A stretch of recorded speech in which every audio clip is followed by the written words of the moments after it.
have you been keeping Rey's secret from the beginning? Did you know about the parentage? Like, tell me about that journey of when you found out. No. At the beginning, there was toying with like an Obi-Wan connection, and then it really went, there were like different versions, and then it really went to that she was no one. And then it came to episode 9, and JJ pitched me the film and was like, oh yeah, Palpatine's granddaddy. And I was like, awesome. And then 2 weeks later, he was like, oh, we're not sure. So it kept changing. So then even I was filming and I wasn't sure what the answer was going to be. But this was incredible. Fuck you! You know, like I say, I didn't know it was going to be bought by Disney, because this was summer of 2012. Then they announced that Disney had bought Lucasfilm around Halloween, which would be October 30th. It was announced, and you know, we didn't know who the director was going to be, and then they announced J.J. Abrams, and it all came out. It was all very, very exciting, and I hope people are happy. It seems like, because in Hollywood, remember, kids, it's not important if it's of high quality, only if it makes money. Now, I don't want to, I mean, a good example would be Transformers. And to be completely fair to Michael Bay, I have never seen a Transformers film. I know they're among the highest grossing films in Hollywood history. I saw a trailer, and I'm too old to process that much information. I mean, the thing looked like it was edited in a Cuisinart. If you try and count 1 1,000, 2 1,000, and it's just mind-boggling. And they're cutting everywhere where you don't know where you are. I mean, it's cinema of bewilderment, you know. But what I'm saying is, they keep making.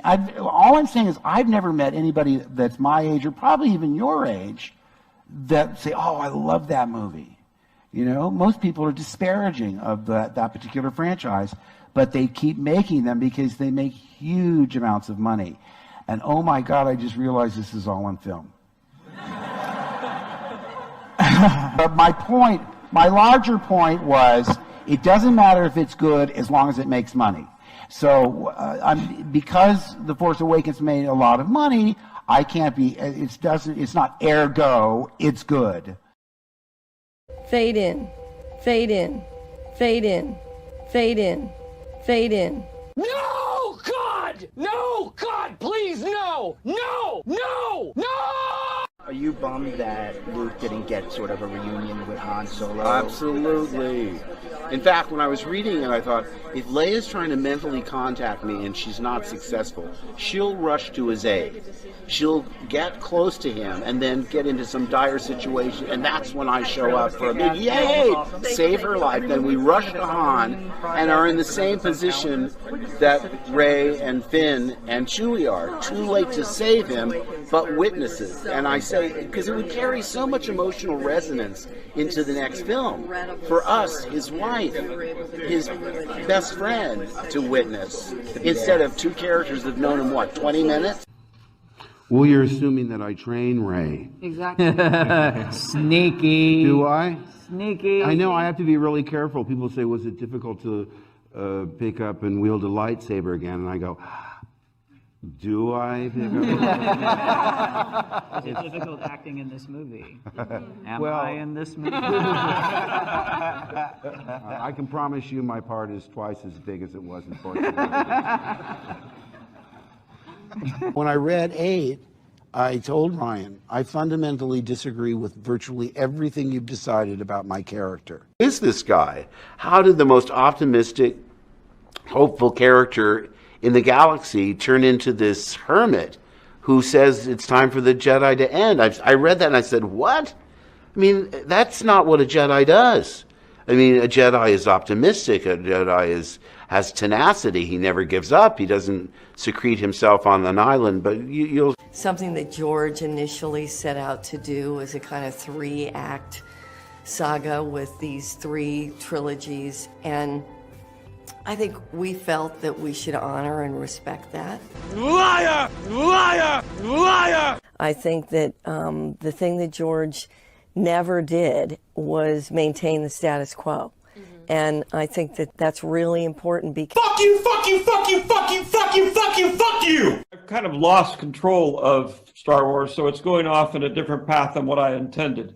But the first 6 are very much mine and my philosophy. And I think that philosophy sort of goes beyond any particular time, because it's based on history, it's based on philosophy, it's based on a lot of things.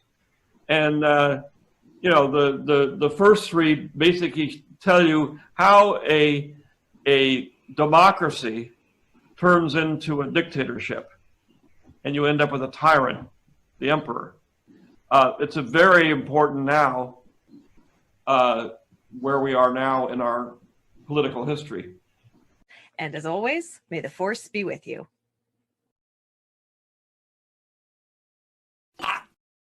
I'm kind of retarded.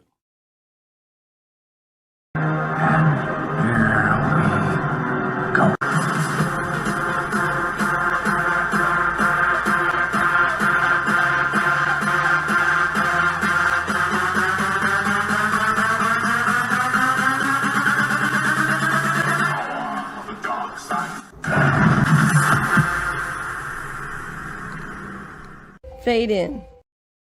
What's up, all my Ewoks, trolls, droids, and Wookiees? It's Anna, also known as that Star Wars girl, and welcome to the show. I got an exciting panel lined up tonight.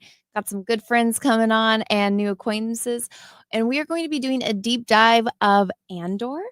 I don't know if you guys know this, but I did not like the show. It's pretty controversial, and I asked my other friends who are very knowledgeable in the Star Wars lore and the Star Wars universe outside of like the films to come on so we could actually discuss this, because I've been getting you're media illiterate. You actually don't know anything about Star Wars, and just every kind of a slur name under the sun being thrown at me because I didn't like this show, all because I simply, pointed out facts, which any Star Wars fan would know. And so I decided, let me get some of my friends together and we can talk about it. And so we are going to be doing just that. And first and foremost, one of my good friends, Raging Ryno, welcome to the show. Hello. Hi. Yeah. Andor. Man, my computer is so retarded at the moment. I came in the back room 3 times, I think. You did, and yeah. just disappeared because my computer keeps shutting down. I need to go get it checked. Aww. But yeah, Andor, huh? Yeah. The funny thing is for me is I feel like I am probably the most controversial because I didn't like it, but I could also see some good in it. And it's so funny. The people that really don't like it are already sort of starting to call me a shill for the show. And it's like, hang on a sec. No, hang on. There is a distinction there. And we'll get into it, but far out. Well, I feel like I'm probably one of the number 1 people that doesn't like it, and I'm not calling you a shill either. But also now I have another guest. It's his first time on the channel, so everybody give a big welcome to Script Trooper. Hey guys, how's it going? Hey, welcome. Little delay, but Script has been making some killer videos pointing out all the just absolute destruction Disney has done to their own continuity. Yeah, they sure have, you guys. Yep. The retconning that they've done. Not only the funny thing is that they don't even keep it in line with the basics of normal Star Wars lore, but then they go and destroy their own canon when they've already come out and said, "Oh, we're gonna decanonize the EU so that we can have one consistent, canon." And then they release a book, they release comic books, and all of this is supposed to be the same thing. And then they go and change it. It's very, very Disney Star Wars. It is super weird. And that was the one video I made about the droid K2SO there that, he's just, if you didn't want his backstory to be this one in the comic book, then don't print it. Don't send it out. And then change it later. And what I was saying before the show, to you guys, is it seems like they're setting a precedent now where it's we are just going to change whatever we want, whenever we want. And too bad. If you spent money on it, if you're into the whatever we did before and you want that to remain part of the story, oh well, too bad. Well, that's Buy the our thing that content. pisses me off. That's the thing that pisses me off the most is the fact that people spend money on this expecting it to be canon, expecting it to be, you know, because it's the official books, guys. It's supposed to be. And then they come out and change it. EU. They did the same thing with the Ahsoka novel. I put out a tweet yesterday, I think it was, in regards to this. But they released the Ahsoka novel. They tell a bit of her backstory and stuff like this after, you know, Order 66, and they change it in Clone Wars season 7, and then they also changed some of that story in Tales of the Jedi. So all those people that bought that book, when they first read it, it was the canon, it was the story, and there was nothing in there necessarily that was really bad other than bleeding the lightsaber crystal or unbleeding it. That's how she gets her white lightsabers. For those that don't know what happens in this book, it takes place after Order 66. Ahsoka's in hiding, and she knew that Anakin would never believe she was dead if they didn't find her lightsabers, like next to the body that was supposedly hers. And so she left her lightsaber. So Ahsoka's on the run with no lightsabers. And there's like is he an Inquisitor? Inquisitor. Yeah, it's been so long since I read it. I think it was. And so she has to go fight him. And she realizes, because like kyber crystals call to you. And so his evil kyber crystals were calling to her. And she like heals them, which is why her lightsabers are white, because he heals the red kyber crystal. So that's the story. She saves this whole village of people that were her friends. She originally leaves and she's like, no, I gotta come back and save them, and she does. And that's how she gets the white lightsabers. Yeah, but did the kyber crystals wail out in pain, Anna? Oh yeah. No, that's another thing that they put in the comic book. Yeah. But what they did is they reversed it, so she was unbleeding the crystal to make them white. It's like, I don't think it would be cheering instead of bleeding out in pain. It would be like, yes, save me, woo! Yeah. Well, and I want everybody to also understand too, like I don't like everything in the EU. There are things in the EU that definitely do bother me. And I think everybody can pick at least a few things. There's a couple of continuity issues within the EU. It's not like perfect. It never was, and nobody ever said that it was. But you've got right now, you've got a centralized group of people in a room at Lucasfilm. They're called the Writers Group. They said this was going to bring about better continuity and better flow, and everyone's going to be on the same page. So I excuse some of the EU stuff that bugs me to an extent, because I'm like, well, this is a whole bunch of people from all over the world, and they're not talking to one another. They're not talking much to one another. A little bit here and there, but not much.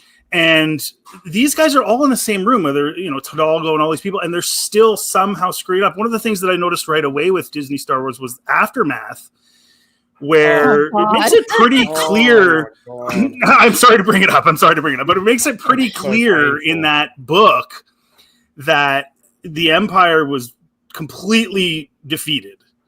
And I think somebody said, oh crap, what do we do now? Because in the EU, of course, things, it doesn't just end in a day. There's things that drag on, and there's more stories, and you're not going to get rid of this empire right away like that.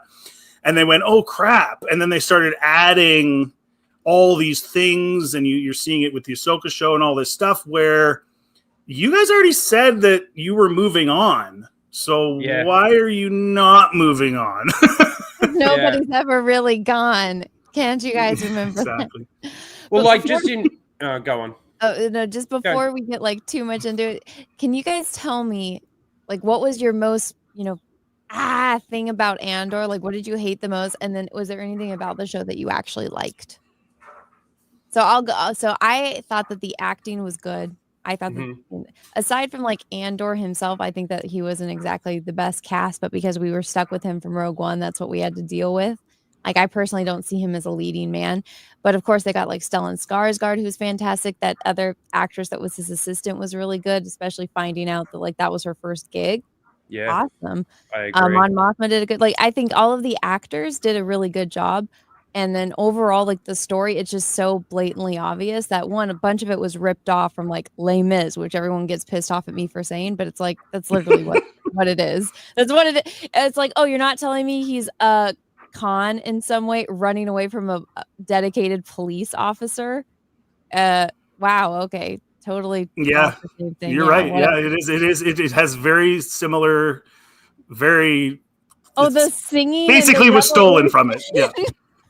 You know, like that I can't say, but like just I can't stand the arrogance of like, oh, this is the best thing ever, and if you don't like it, it's because you're not smart enough to understand. It's like, well, I can point out serious things that anyone that's Forrest Gump level of intelligence could point out is wrong, but I'm the one that's dumb. If there was something in it that I actually liked and that I could give it some praise for, there's actually a couple of things which surprises me. It looks fantastic. Like, you can't deny that some of the opening shots, getting into some of the cities and things like that definitely look good. The locations, obviously, it wasn't done in the volume, which I think is a credit to it. So I think it looks really good. I actually think, excuse me, what you said, the characters, like, I think that the acting was done really, really well. But I also think, and this is something where I think a lot of people actually disagree with me, I actually think some of the writing was really good. Some of the character writing was really good. Now, whether or not there are parts of that are ripped off from other things, because like you and I talked about it, Anna, I never watched Les Mis. So like for me, watching what I saw, it was essentially, yeah, okay, I can see the elements of rebellion rising up and like, you know, what was actually going on. But, you know, relating it to something else, I didn't really put a connection to it. It was just something that I was watching for me until we talked about it. Does that make sense? Yeah. What about you, Script? Yeah, go. I'm sorry. What did you like? Boy, that's a tough question. For me, so much of it is looking at the fundamental, you know, character changes and different things like that, and or for me, in a lot of cases, lack thereof. I would probably say that the thing I liked about it was, I agree with you. I think in many cases, the look is very good, despite it in some cases, they did a better job in season 2, but of adding more aliens and making it feel more galaxy far, far away in some instances. And then in other instances, places like Gorman, things like that, they certainly did not do that. But they definitely picked good places to film. I think like when you look at how they dealt with the Senate, courtyard, all that stuff was visually very, very well put together. They really did, you know, you can see where they spent some money on those things. The acting was good for what it was. Absolutely. No question about it. The casting was generally good. I agree with Anna that Andor was kind of just, I mean, he was a tertiary character to me. I don't know why, but whatever. and then of course, what I don't like about it is just the fundamental way that the story was told. For me, was a big problem. I've said this many times. That, you know, people say, "Oh, it doesn't feel like Star Wars." People get on Star Wars theory because he says it doesn't feel like Star Wars, but it brought about I guess you would argue, a more realistic approach to what a rebellion would be like here on Earth, for example, or something like that. But in doing so, they really pulled the sort of good versus evil, and they added a level of moral ambiguity. And you can say that that's good and that's more realistic and that's how it should be. But what I would argue is that that's not what it is. And so when you were writing this show to make literally nobody is really heroic, I guess is my problem on the Rebel side. They make this difficult decisions. They make decisions that they have to make, and it's great and it's realistic and yay. But no one really is heroic, really, when you think about it. They all have these massive compromises in their characters and in their morals that they do throughout the show at various times. Andor, not the least of which, of course, right off the hop, he's just blasting anybody that confronts him about anything. So that's, I think, what was kind of lacking, because we with George Lucas's Star Wars, you always had that person you could look up to. I guess that's the way I would put it. There's nobody in the show that I look up to, like, hey, that's a great person. I'd like to be like them. What, you don't want to be like Bix? Really? No, I've no. got a theory. I've got a theory about Bix's baby. I think that Bix's baby is Palpatine's son. Oh my god! And it was just an unfortunate scenario where Palpatine raped Bix after she left Andor, and she's a pro-lifer, so she couldn't terminate. And it turns out that that's Palpatine's son. Oh my god! That then becomes Rey's father. That then's Rey's father. Well, I'll tell you right now, if they do that, Raging, they just saved Star Wars. If that's where they go, it's saved. I agree. It is actually. Everything will just culminate. If I could just talk about like a couple of things that I didn't like, just on a bit of a broad scale.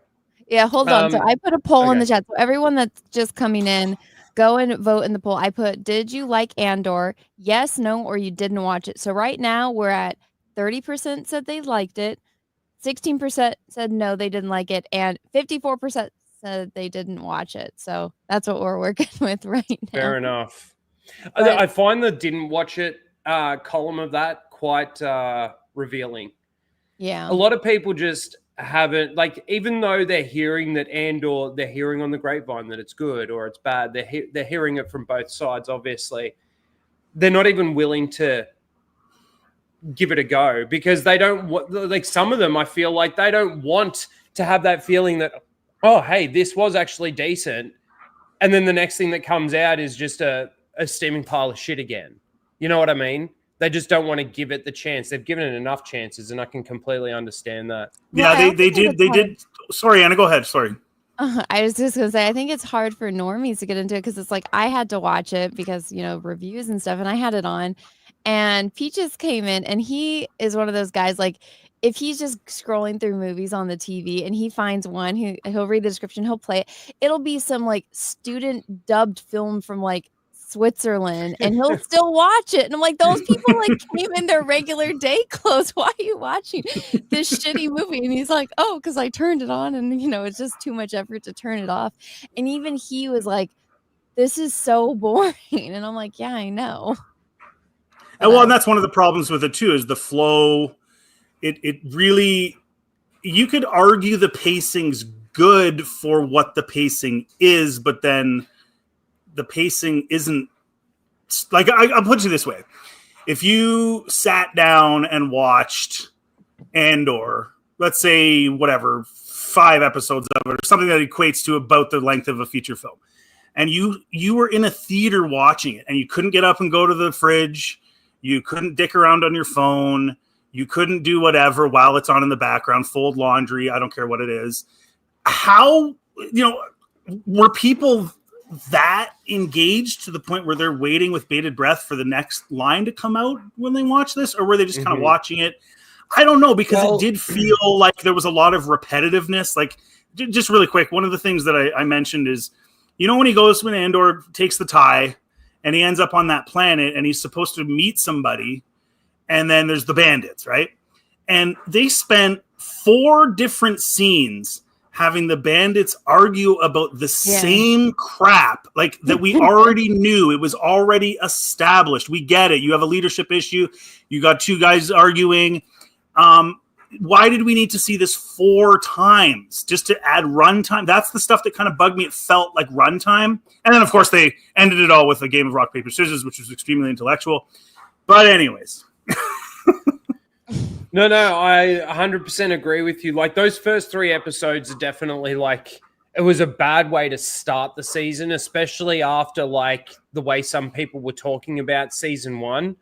You know, I got massive issues with season 1, let alone coming into season 2. Like, when it comes to fitting into Star Wars and what they've done with it, if you just want to, and just what I was going to say before, really quickly, I should say this. They kind of shifted the genre into like a drama thriller as opposed to like a sci-fi, adventure story. Do you know what I mean? Would you even say that it was an adventure? It was like Well, Star Wars is a sci-fi adventure, isn't it? I know, but I'm going off of like season 1, like from like they switched it because it again. I highlighted this when we first started. It's like what happened to his sister. Yeah, it started out with this dude trying to find his sister, and the payoff is assumed that he's gonna get sidetracked, join the Rebel Alliance unwillingly, and through that he'll find his sister. But that never gets answered. It never gets. Well, I was kind of hoping, going back to Raging Rhino's thing about Bix's son. I was kind of thinking they would go full Game of Thrones. Oh no! And and it was brother sister, and and that's Bix was actually Andor's sister. We find out later, just to take it to the next level. Well, see, this is the thing, and we are sort of jumping all over the place here, but just going back to like the TIE Avenger thing, I'm sorry, as soon as he backed that thing as hard as he could into the wall behind him and like the ship didn't break, I was like, what the fuck? This guy basically bounced off walls inside the hangar for ages. He blew through a blast door and then flew the ship through the blast door, scraped across the ground, slide across the side of canyons, and nothing happens to this TIE Avenger. Now, people might want to argue TIE Avengers are stronger, they've got more durability and stuff like this. Yes, you could make that argument, but compared to the amount of damage that it took, like that wasn't Star Wars. That was basically trying to put comedy into Star Wars to me.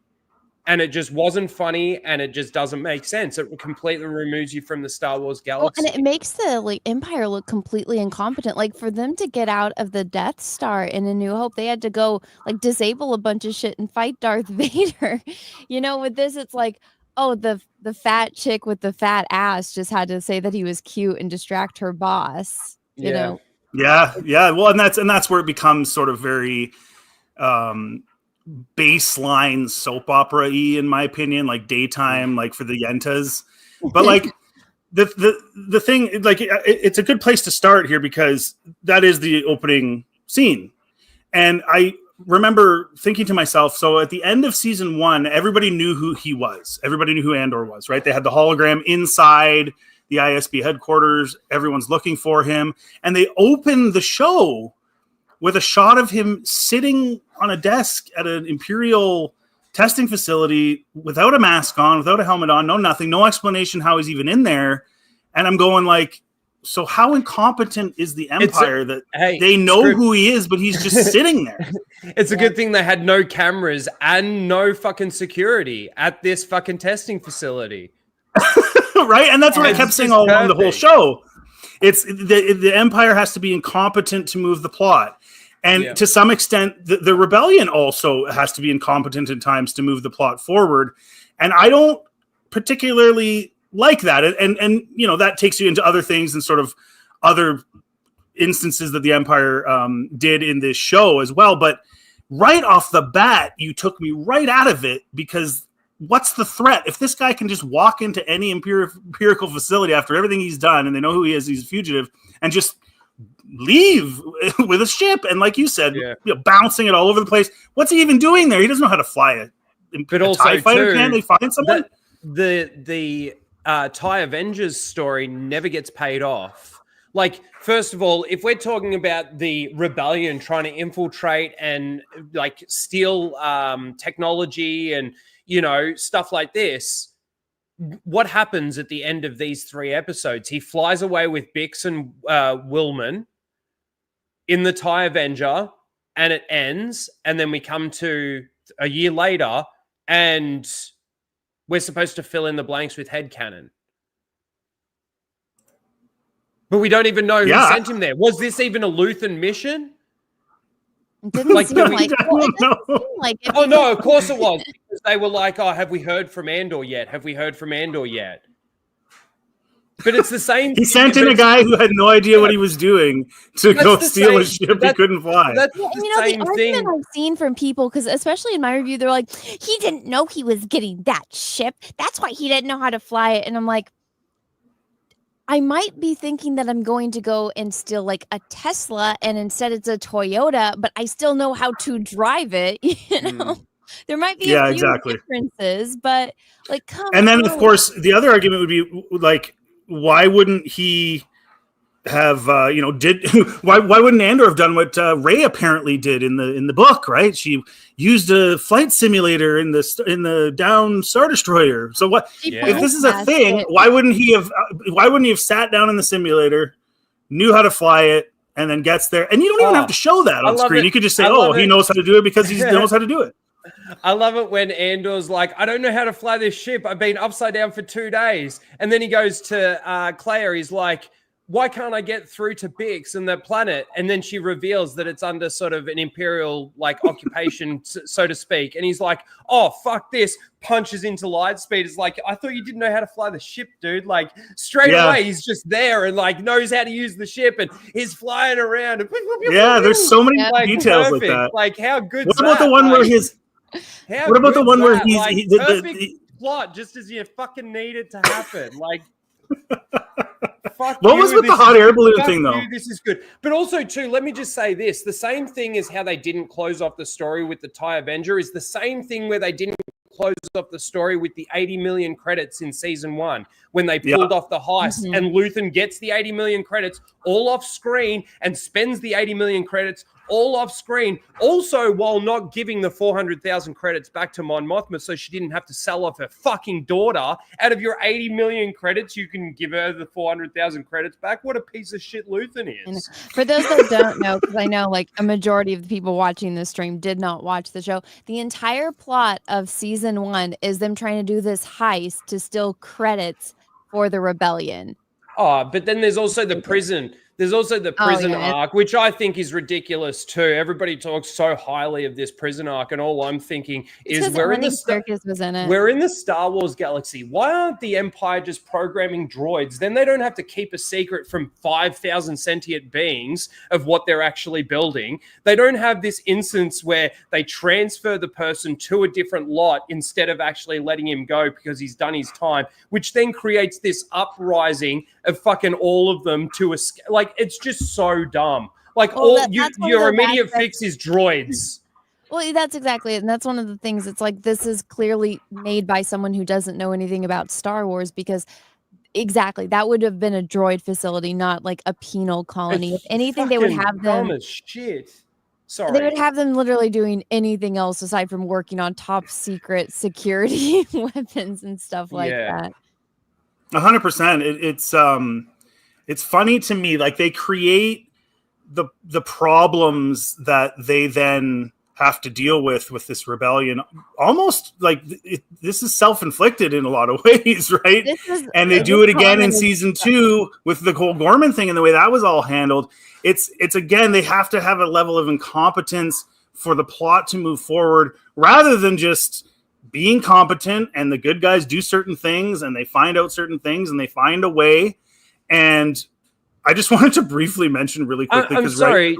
Is this comment saying that humans are easier to control than droids? Yeah, that's why I highlighted. No, it's the exact opposite. Oh my God. I know. You're thinking James, of droids James, you can do better than this. James, you're thinking of droids in Disney Star Wars that when you remove their restraining bolt, they get up on tables and protest for droid rights. You're thinking of those stupid, retarded droids. Droids are programmed. All you have to do is program them to build these pieces, and that's all they do 24/7. You don't have to give them toilets. You don't have to feed them. You don't have to bed them. You don't have to do anything.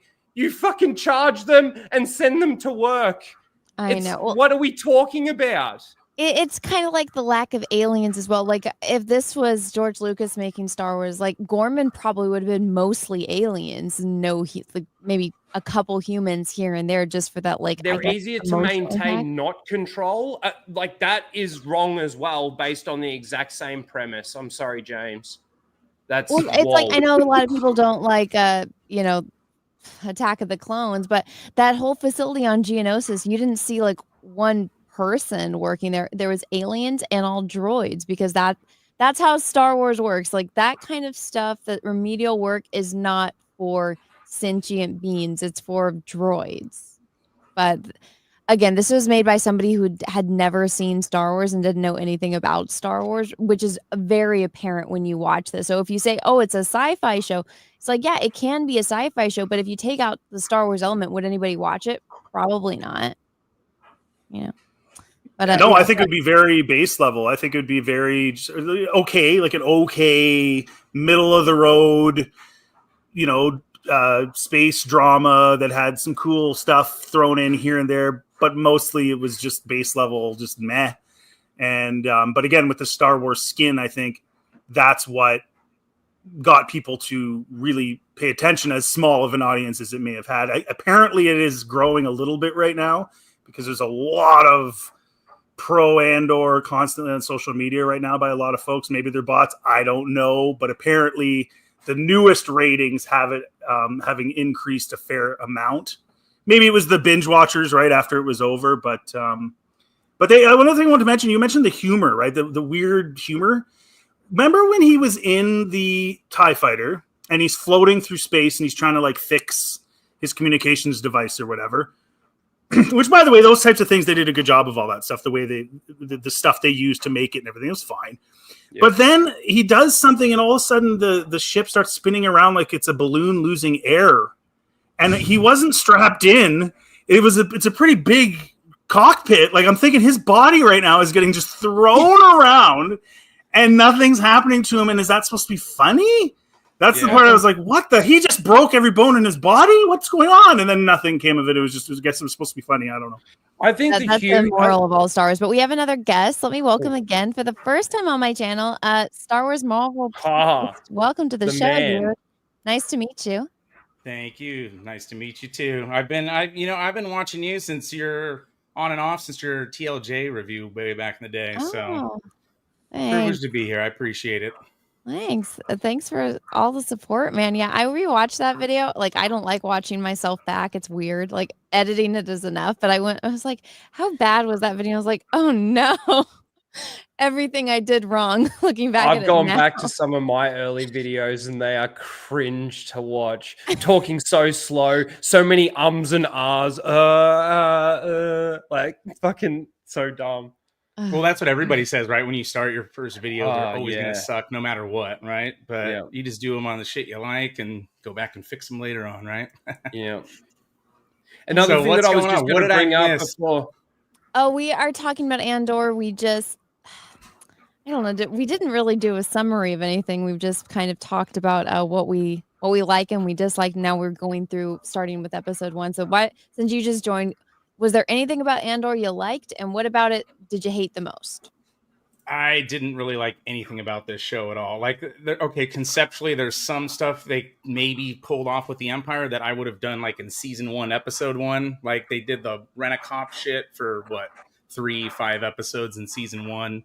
And then they moved on. Like, I would have had like the Empire crushing down resistance forces, like the first episode, right? But then I would have also had, like, I was reading Essential Guide to Warfare on my stream on Monday, and how they there were sympathetic like CIS worlds or Outer Rim worlds that wanted the Empire because they were crushing down like piracy and stuff like that. So you could have made a very interesting dynamic doing that in the show right off the bat, where there's pro and anti Empire sentiment and stuff like that. So there's a lot of other intriguing quote unquote things they could have done with the show that would have been a lot more Star Wars based. Mm-hmm. Well, but there's lots of lore breaking. All the normies they stole don't the know Gorman massacre, didn't they?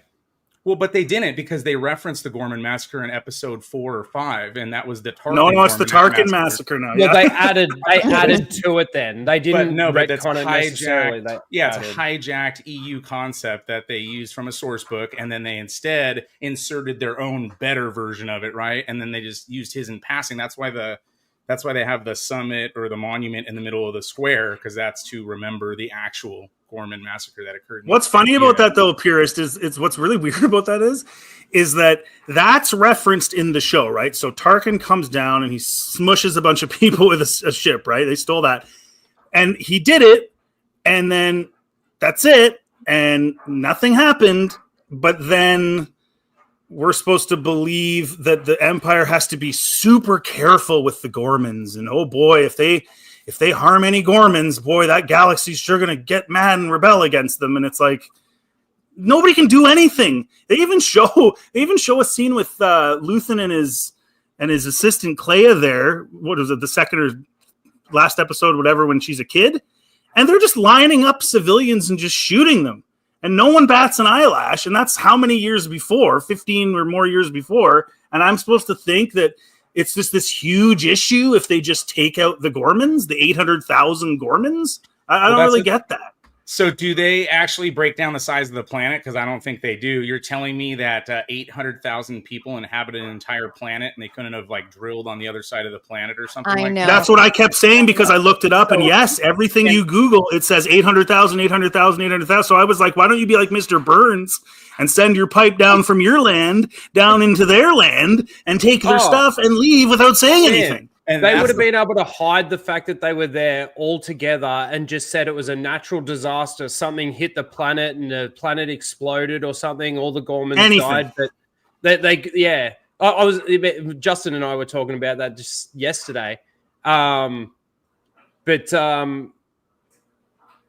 man, what was I going to say? Man, I interrupted and I fucking had something to say and I fucking lost it. While you think about it, I'll say this, like, I pointed out how stupid it was and how everything we've seen from the Empire in this show and like all of Disney Star Wars is how fucking incompetent they are. It's like, are you like, it used to be the joke stormtroopers can't shoot, right? Like that was the big incompetent thing that they did. But in this, it's like everything they do is wrong. And like everything, I can't even fathom like how they even got into power and are staying in power with how stupid everyone in charge is. And then people are like, well, they said in that one scene that like this was the only way to do it. And I'm like, oh, you're saying the most incompetent people in the galaxy like didn't do any research and this is the only way they can do it? Give me a freaking break. Call up any alien, call up anyone with a brain. They can tell you how to do this without killing everyone. And yeah, the same thing. It's like, what, on this entire planet, it just happens to be right there where everybody lives. Really? Well, the whole idea of what they did with this entire story going through season 1 and season 2 is that every little thing without these members of the rebellion, Val and Cinta and Andor and all these people, they've all been attached to all these different parts of the construction of the Death Star without them even knowing it is essentially the whole idea. And that's where, everybody's so happy because it ties into a little nod at the end of it because, basically all these missions that they've been a part of and doing have basically been coming to this energy project, which isn't an energy project, it's the Death Star. And now that they've got to destroy it. So that's where I feel like people are like, hey, like it fully connects and all of this, the story moves forward. The problem is for a lot of people is just getting through those stories is slow and boring and sometimes difficult. So like what they wanted to do is sort of okay. But the way, for me, some of the execution was actually really, really bad. But then again, it's kind of throwing it, like, I know people said that there were no jangling keys in this series. Like not a lot of, the lightsabers, not a lot of Easter eggs and that sort of thing. It's funny that in, what was it? The episode that Luthen, I think, kills himself. The ISB are like scanning through his store and, they're, basically packing everything up. And they show a close-up of the tablets from the Rebels series, the fist, the hands, and that thing. Do you know what that is, Anna? I'm trying to remember. Let me look it up. It's the access to the world between worlds. Oh, yeah, the stupid wolf shit. Yeah. Now, those tablets shouldn't be there. Anybody that actually, like, I didn't see anyone because I don't watch every single person and I don't know. But, like, I noticed that, the EFAP crew and all of them, they didn't notice that because they haven't watched Rebels and they don't know that part of the lore. But that shouldn't actually be there, which for somebody that does know that, immediately I go, how does that work? That takes me out of it being in Star Wars. So for me, there's almost different photo for everyone. For me, there's almost different levels of, how much people know of the holocrons in the background in season 1. Well, that's another thing too. I mean, Luthen's store is those things. Well, those this things, store, if you it don't was like know, a merch. So if you go to Disneyland, you go into like the merch store. Like this is what Luthen's store felt like. It's like, oh, all of those things. Like here's Padme's like different headdresses. Here's Boba Fett's armor. Here's all these other things. Like, this is from Rebels too? Yeah, That, and then, like there's Starkiller's armor. There's also a Temple Guard's helmet. There's 2 holocrons, a Sith holocron and a Jedi holocron. This is the craziest thing of all for me, is that this entire store is radiating Force energy. And Palpatine and Vader on Coruscant both haven't been able to sense this at all and raid the store for all the Force-sensitive material that's in here. Like... Yeah. Not only that, wouldn't people be interested in this stuff, even if it wasn't a Force emanating? Wouldn't the Empire be like, yeah, we took over, so that's our stuff now? He's got a Jedi and these a are Sith artifacts holocron. that are really important, right? The dude has a Jedi and a Sith holocron. Yeah. Some of the most like, sought after okay. things in the Star Wars galaxy, and he just has them. Well, you know what's funny? I did a video a long time ago, about a year ago, on holocrons and how many awesome holocrons there are in the expanded universe, and the fact that Disney only has 3 Sith holocrons. I guess now we can call that 4. 2 of them are in a reference book for Solo, or one of them's in Solo, one of them's something else. That references Palpatine.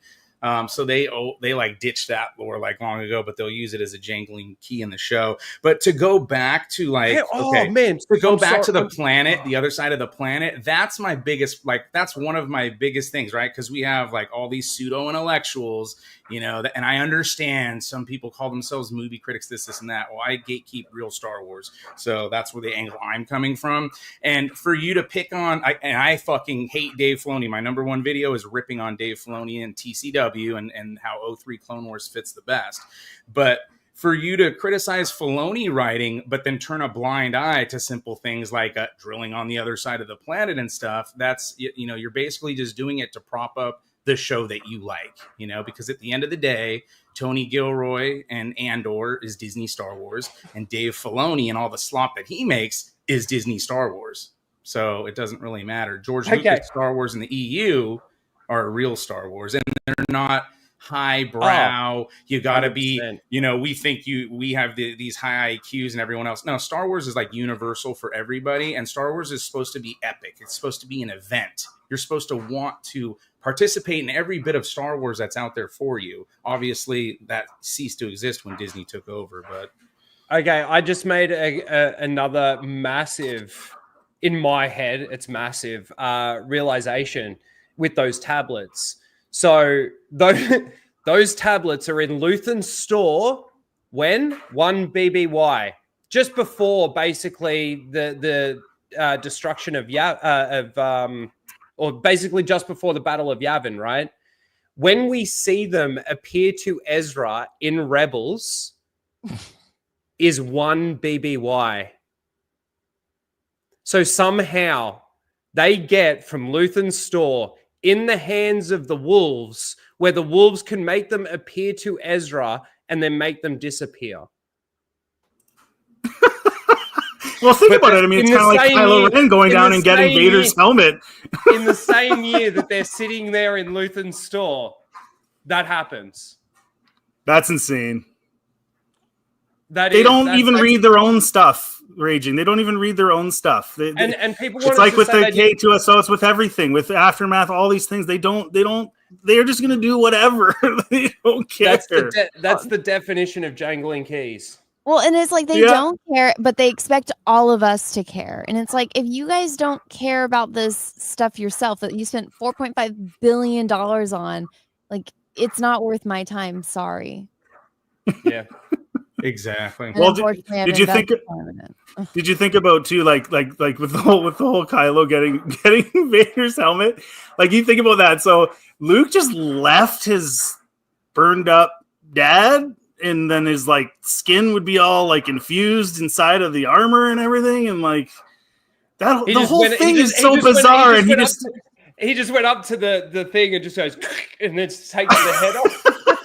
It's so weird. Like to actually cremate a body like actually takes a massive amount of heat. So anyway, all I'm saying is like, so Kylo just felt like I'm gonna go. Somehow somebody told him, oh, by the way, the remains of Vader are down on Endor. We just left them there, and then he just went and found them. He's and trading with the Ewoks. Oh, dude.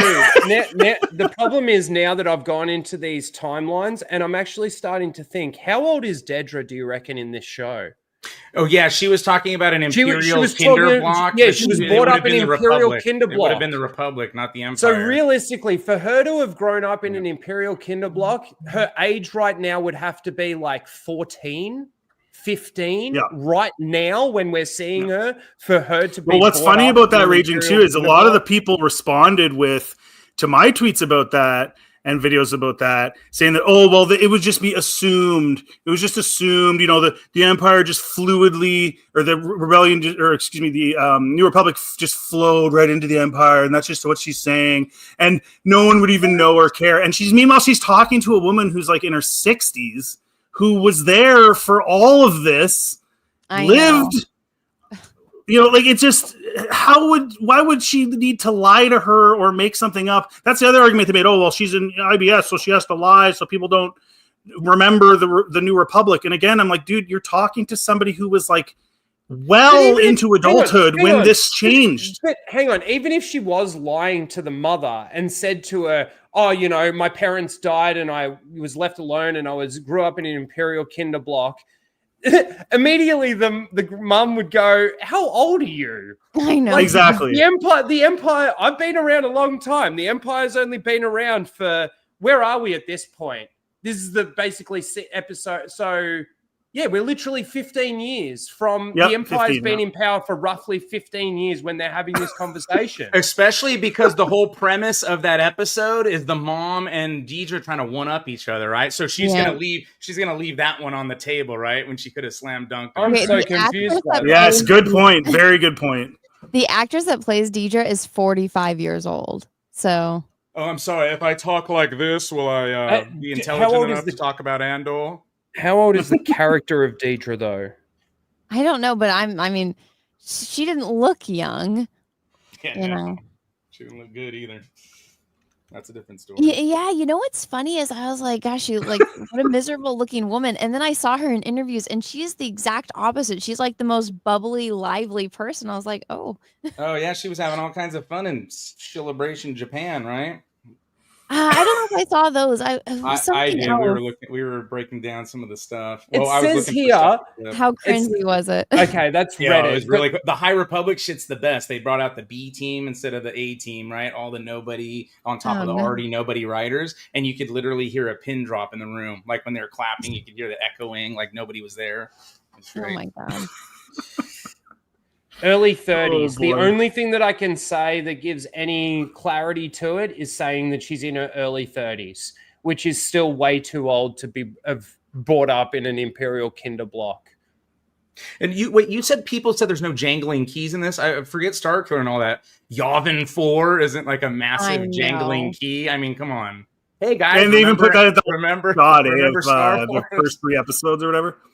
But also, too, like the thing that for me that really removes this, and I know that this is a tiny thing, but the thing that really makes me be able to go, okay, this is Disney Star Wars and this is actual real Star Wars, is like even them changing something as simple as BBY1 instead of 1 BBY. It's like just their way of changing it just slightly. Because when I first saw it and I saw BBY4, I'm like, just saying it sounds wrong. Like 4 BBY. It's just also, how you would normally get rid of it and say that's not like the timelines anymore that they were. Yeah, when you read Yeah, when you read like, because I'll do like legends. When I do EU reads on like old Tales of the Jedi comics, they have it listed as legends, like on the omnibus, and then it gives it a different scale. It's not BBY. So now they've changed that back as well. They can't keep track of their own. And again, that's why the EU has all these holes. We got to get rid of it. But that's a bunch of bullshit. There's already more continuity errors in 13 years than there was in 37. Well, and these people are sitting in the same room together. Like, how does this happen? from the get-go. Like the EU started and they didn't have a team, and then when they were like making new Jedi Order and stuff, they didn't have the holocron and all that set up yet. They were yelling down the hallway, pulling source books. James Luceno came on when they did the NJO, and he read all the material, and then he grabbed Daniel Wallace because he was a source book guy, so he could make sure that all the lore was in order when they put a 19-book series together. Like, all that stuff gets totally just discredited constantly. Well, I'm just like, this is your job. You're getting paid to do this, so wouldn't you want to do the best job possible? And I don't know, do a little bit of research. Like, I don't think it's that grueling of work to sit down and read a couple books and read a couple comics. But hang on, but as Kathleen Kennedy said, they didn't have books and comics to lean back on. So they're not even essentially using those. Maybe Dave Filoni's got them there and he goes, oh, this character, I'll use him. And then basically then recreates a whole different character out of a name or something like that. That's pretty much the extent of what they use the EU for now. They don't use it to correct any forms of lore or canon that have been established or anything like that, because they don't really care about any of that. Well, and Tony Gilroy is this genius, though, right? Like, Dave Filoni's a third grader. Ha, ha, ha, ha, ha. Yeah, I don't like Dave Filoni either. But this high intelligentsia freaking Tony Gilroy can't figure out, like, hey, at least if I don't know the lore, maybe I should get somebody who does. Maybe since I think Dave Filoni's a third grader, I should grab Carrie Beck or Leland Chee or somebody else on the quote unquote story group, Pablo Hidalgo, and make sure everything's in order. That's what James Luceno did, because back in the day, that's the same thing with Marvel Comics, Star Wars. Like, everyone had respect for the IPs. Like, they were honored. Like, that's how I start my show, like, every week, right? They're honored to get, like, to contribute to the intellectual property. Now it's all about, how can I self-insert myself? How can I blow up that story or this story to show that I'm better, than that, or the last person. Or you're just picking up a paycheck, right? Some of them are just sitting in there picking up a paycheck. They don't really care. They're just, nah, whatever. And that's why all this falls generic all the time. You know what else is really funny? Is we've talked about, like, what Disney has done to, like, past legacy characters. We've seen what they did with Han Solo. We saw what they did with Luke Skywalker. We saw what they did with Leia. We've seen what they've done with Boba Fett. We've seen what they've now done with Obi-Wan Kenobi. We've seen what they've done with these legacy characters. The funny thing for me is that it seems to get ignored with what they've done with the legacy characters in Andor. Because for me, they did destruction to Mon Mothma in this. Yep. And they also did some pretty bad stuff, I will say, to Bail Organa. Yep. One of my biggest complaints with Bail Organa, and let me just say this really quickly, I hate the use of the word shit in Star Wars. I just want to throw that out there. When Bail says it, and in season 1, when the guard says it out in the middle of the street, shit. Like, I think it was just pointless. Yeah, there's no reason. Exactly. It's the same thing as using the word rape. Like, it should have just been, he had sacked me. Anyway, we're not going to go back to that. But Bail Organa, the one thing that I hated the most about Bail Organa is that you made him really bad in the Obi-Wan Kenobi show. And then in this show, you basically, like, he was sending a team to protect Mon Mothma, and you made his team get infiltrated. You made him, and, like, imagine if Bail's team was the successful team to get Mon Mothma out, and he was the one responsible to get Mon Mothma killed. I hated that. He would have, Bail Organa, essentially, Luthen is what Bail Organa should have been. And at least in terms of his impact on the story, in terms of the scope of it. Yeah, definitely. And the rise of the rebellion and all of that sort of thing, 100%. But, like, that one thing for me was like, oh my God, you made him a fucking idiot again.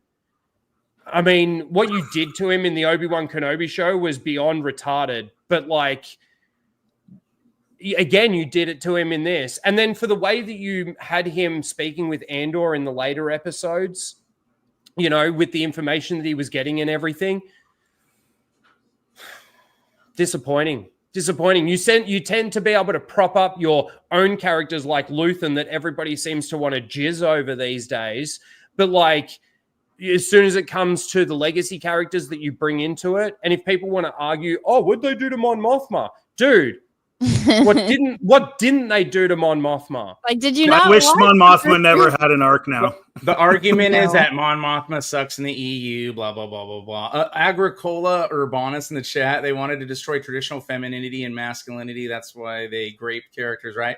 So, dude, I just totally lost my train of thought, what I was going to say about that. Welcome to the party, pal. You were talking about Mon Mothma in the EU and the criticism about her EU arc. No, that's what threw me off. I should have just kept with But what then I there was saying. the grape thing. Oh, okay. You went to the...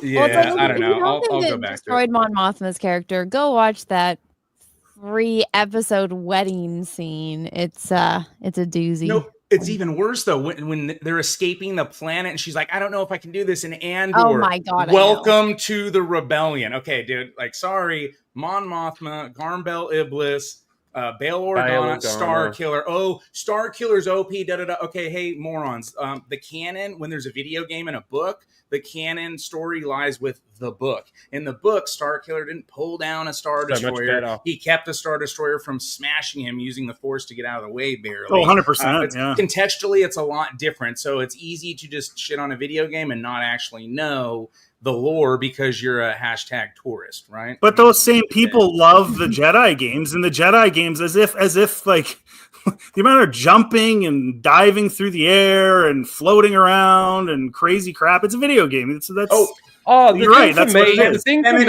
Femininity and masculinity. Before I forget, when is the Imperial gender cleanse coming? Because by the time we get to A New Hope, there are no female officers anywhere in Star Wars. So when are they going to cleanse the galaxy? You know what? I bet you it was women? that time that one lady was in love with Darth Vader and he killed her so he didn't get sexually assaulted and misery. And then killed all the women in the Empire, so that didn't happen as well. Yeah. It.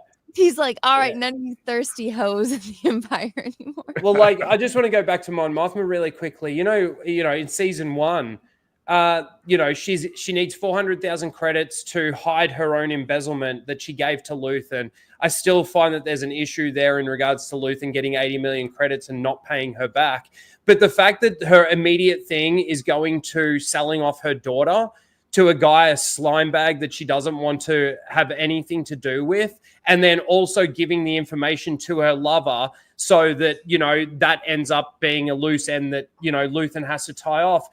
When she could have probably just gone to Bail Organa and said, hey, Bail, exactly, can you help me out of a jam here, buddy? I know you're rich for it. Like, can I borrow 400,000 credits so I can hide my indiscretions from the Empire because they're going to audit me or something? Understanding the people, like all of the players in this game. No, I'll just sell my daughter off. Like, and that's the whole like moral ambiguity end of it, is that you can't look up to any of the supposed heroes of the rebellion anymore. And for whatever reason, they wanted that. Like, this is a very deliberate, like Anna, you were saying about the whole wedding scene and everything, so deliberately making her look terrible. Mm-hmm. And she's obviously not alone. All of the main characters, all of the rebellion leaders. Why is that a thing now? And this is why I kept comparing it to Game of Thrones, because that's how J.R.R. Martin writes. He writes it's all about gray areas and all that other stuff. But with Star Wars, you need heroes, and I was really hoping, I didn't expect Mon Mothma to pull out a lightsaber and start flinging people around in the Force or do anything crazy, but at least having a moral standard and not being willing to just do anything. Remember when Luthen sent those guys in? They talked about it. They didn't actually show it, I don't think, but he was talking to Saw about how he sent in whatever it was, 4 dozen or 5 dozen guys on a mission. He knew they were going to get killed. And it's like, this is one of the guys that's founding the rebellion that's about hope and love and freedom, is sending in dudes knowing full well they're all going to get slaughtered and being like, yeah, that's what I have to do. I'll never see the sunset. It's like, dude, neither did they or anybody else you sent to their death. Like, what are you doing? I'm gonna walk the fine line here because I know the channel rules. So if Star Wars Theory catches the replay, I know how to abide by channel rules. Don't worry, I don't blow up people's streams. So I won't tell the title of my video, but I did an Andor video, very controversial. It landed me on Saltier than Crate already. So I've only been doing this for about 1.5 years. But anyways, so the point is, like with Andor that I made, and I'm going to try to like George Lucas brought up conceptual ideas of real life events without actually referencing the real life events or highlighting the real life events. And the rebellion was basically the American Revolution. That's what it's really based on. I know people like to bring up other political factions and whatnot, but that's not the case. Now, in George Lucas Star Wars, the rebels are the good guys. They are always seen in a good light. There isn't a moral ambiguity, right? Like sure, we know the American Revolution wasn't completely clean, whatever. But in George Lucas Star Wars, there isn't that moral ambiguity when you look at the light side and hope. Like there's a delineation between light and dark, good and evil. There is no gray Jedi and all that bunch of BS, right? So in this show, in Rogue One, and all these Disney productions, they continuously paint because they're focused on other revolutions that weren't the American Revolution. So that's all I'll say. But they paint it in a different light. And you have Andor shooting the dude in the back, and the like opening scene of Rogue One, right? You have the questionable things that Luthen's doing in this show, and to me, like, and again, the grape scene that didn't offend me because I've read all kinds of expanded universe Star Wars, and there's stuff like that's in it. Now I understand it's on Disney Plus, supposed to be for kids. I mean, have you seen all the other programming that they have on Disney Plus? It's not really anything too far-fetched compared to everything else they got out there. But yeah, to me, the concept of good versus evil, light versus dark, Sith versus Jedi is very important, and I don't think it's right to blur those lines, because that is a foundation of Star Wars and the way George Lucas created it. Yeah, see, the whole thing with the rape thing, if she would have just said he attacked me instead of he raped me, it would have been so much better. But also, I always like to bring this up. It's like The Sound of Music, I think, is pretty close to a perfect film, and it's rated G. And like when the Nazis show up and like there's all that at like the first party, and then the build up to it, because all of us know what happened during the late 1930s, especially in countries like that. So we all understand the tension, but even as like a kid, it's like you immediately know it's like, oh, like that's a bad guy. But there's no cursing, there's no real violence in the movie, but I mean, you could feel the tension in all of those scenes, with the father interacting with the Nazis. And so I think, because you're under limitations, especially back then, because when did that movie come out? In like I don't know, like the 60s? Was that in the 60s? I don't know, 50s or 60s. I don't know. When did The Sound of Music come out? Chat. I'm pretty sure it was colorized later, so it would have been pre-color, I think. No, because color came out in the 1930s. So, because the first colorized film was Wizard of Oz. Yeah, you're right. Yeah, you're right. That was 1937. So 1965. Yes, see, I was close. I knew something in the 60s. But so I feel like back then, because you couldn't curse, you couldn't show certain things on TV, you had to get more creative with the writing and your storytelling. And I feel like, sadly to say, I feel like people were more intelligent back then than they are today, because we're so reliant on technology, where back then people actually had lives that they were living, and they pulled from their real life experience to tell stories. So I don't know what Tony Gilroy's experience in life, but I don't think he's as sophisticated as. Well, it's almost a catch-22 for him though in this day and age, isn't it? Because if, let's say, he had have scripted it where she says he tried to attack me, you're going to have people on social media blowing up saying, "Oh, you downplayed this rape scene. She should have said he tried to rape me." Like, you might have the other. You get what I'm saying? Like, no, in this day and age, with how intelligent and. Like there's obvious, like, look at Leia. I just think that it's easier. We don't know the extent of, because what happened when Darth Vader goes to interrogate her, we see the droid coming at her, and then we see like the horror in her eyes, and then the door closes, so we don't see anything else. Like, we don't actually see her getting tortured. Yeah. It is all. I mean, the worst thing we could have possibly seen was her watching Alderaan get destroyed, but that isn't like. I know it's like an entire planet of everyone and everything on it getting destroyed, but it's like, that's not violence towards a person. So I just think they should have gone more in that route, as compared to like, we're going to be edgy and copy Game of Thrones, and we're going to have rape in it. Well, they copied Rebel Moon is what they copied. Yeah, that's true. Yeah, well, yeah. I know that triggers people, but they had the subtlety can go a long way, because even if she does say he tried to attack me, like, first of all, it is easier to just explain to the kids, or the kids just understand it for what they see it as. Yeah, like, understand but then the adults actually understand, like, look at the way he was actually acting. He tried to hold her hand and all of that sort of thing. Like, the kids would just ignore that. Like, subtlety can go a long way. And well, my whole thing was the art of subtlety is gone. I think when I look at that scene, I see a scene that just, I don't know why was it necessary? Gilroy said it was meant to bring clarity to Bix, but then later on in the same season, it actually made her, she had huge anxiety over what she had done to those guys. So the whole thing, did it need to be there? So the issue is, somebody who's never watched Star Wars ever in their life, did they need to see that to know how bad the Empire was? Bix, it certainly did nothing for Bix's character, because again, she was all in on Andor, go and fight, and this is all worth it. And she had anxiety over what she had done. And anyone who's seen Star Wars definitely didn't need to see that to know that the Empire was evil and it was capable of doing those things. So for me, the whole scene itself, whether you want to argue about the language, whether you want to argue about the gratuitousness of the scene itself felt like it was completely put in just for shock value, because I don't see anywhere else, any other category that it would fall into that would 100%. Make it have any other value. But this is how unnecessary that scene is. Let me explain. In season 1, she gets that head thing put on from Dr. Gorst or whatever his name is, and she gets tortured by that.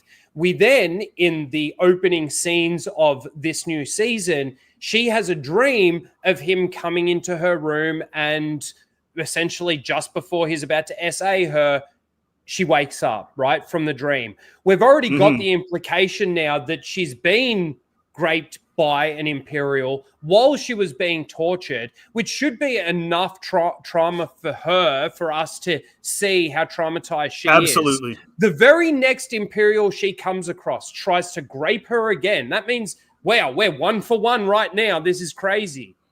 Tries to do the same thing. But let's remove the grape elements to this second situation and just say, hang on, he's realized that she isn't illegal, goes there to actually arrest her. She beats the shit out of him, right? Because she wants to get she wants to get out of there, and hoping that Andor shows up just in time, which surprisingly does, kills him in that thing and just says he tried to attack me, and that's her justification to at least the driver. That's how unnecessary it was to do the that's how unnecessary it was to do the grape thing in that scene, because we're already under the impression now that, you know, Biggs copped some pretty crazy trauma, and to me, there was no point doing a second one, really. It could have just been an attack. Have you guys seen The Northman? No. So they could have done a scene like that on a PG-13 scale or something, if you're not trying to imply, you know what I'm saying? Like, where they're going around raping and pillaging, basically, right? But like George Lucas would have done something like that, right? Where it would have been implied, right? But she wasn't like, hey, he almost did that. Like, where you know what's going on, right? They're grabbing women, freaking bring them into a fucking closed room. Like, it's obvious, like right? Conan the Barbarian. You could do it without it like having that scene. But to me, have it give some value to the story, right? You can add some value to the story with it if you are going to do it, something like that, which would be very controversial for this brand. Let's at least make it mean something, even at the very least, to her character. But we didn't need any of that. I mean, the trauma she went through was more than enough for us to see where she would be. Maybe she's, irrational or whatever, having these emotional breakdowns, these bad dreams. I didn't need that to get to that point. Did you guys? It was believable in itself. I think it could have been done much better. Like, instead of having this creepy guy trying to like rape her, they should, like, since that other guy died anyway, it could have been like that, like witnessing your friend die and you can't do anything to help them. Like, you're completely helpless and you're watching your friend get murdered. Like, I don't know. I just think that that's a little bit more traumatizing than like some creepy dude trying to do something to you and you kill him. So I think that's empowering, isn't it? Right? No, it's not. I don't know. That's what they're getting at. I know, but it's retarded. It's for cat It is. ladies to sit there and be like, "Oh, I feel seen." It's like, bitch, nobody's ever tried to touch you. But that's just me being a little cynical. But also, I was just thinking this because I was trying to pull up like images to show people as we were talking about it. But that entire wheat planet that was the ripoff of Rebel Moon didn't even have to be there. And it's like, why did they have to go to this planet where they're what are they doing for the rebellion? Nothing. And all they're doing is hiding. They're in. Yeah, that's right. They're hiding. Exactly. All they're doing is hiding. They're not helping. Like, it's not like they're stealing that wheat to feed the rebellion. They're literally just there hiding. So why couldn't they have been hiding on Coruscant? Why couldn't they have just gone to Yavin? If Yavin wasn't getting done being built, why couldn't they just go to an Imperial testing facility with no mask on and just sit there, even though everybody knows what you look like? Exactly. Well, I mean, there's millions, if not billions, of planets in the known galaxy that they could have gone to. Why did they have to go to an Imperial? No, go to the Outer Rim, where like right and be illegals, and like, why would you go there knowing you're going to be illegals and that you're potentially going to get taken?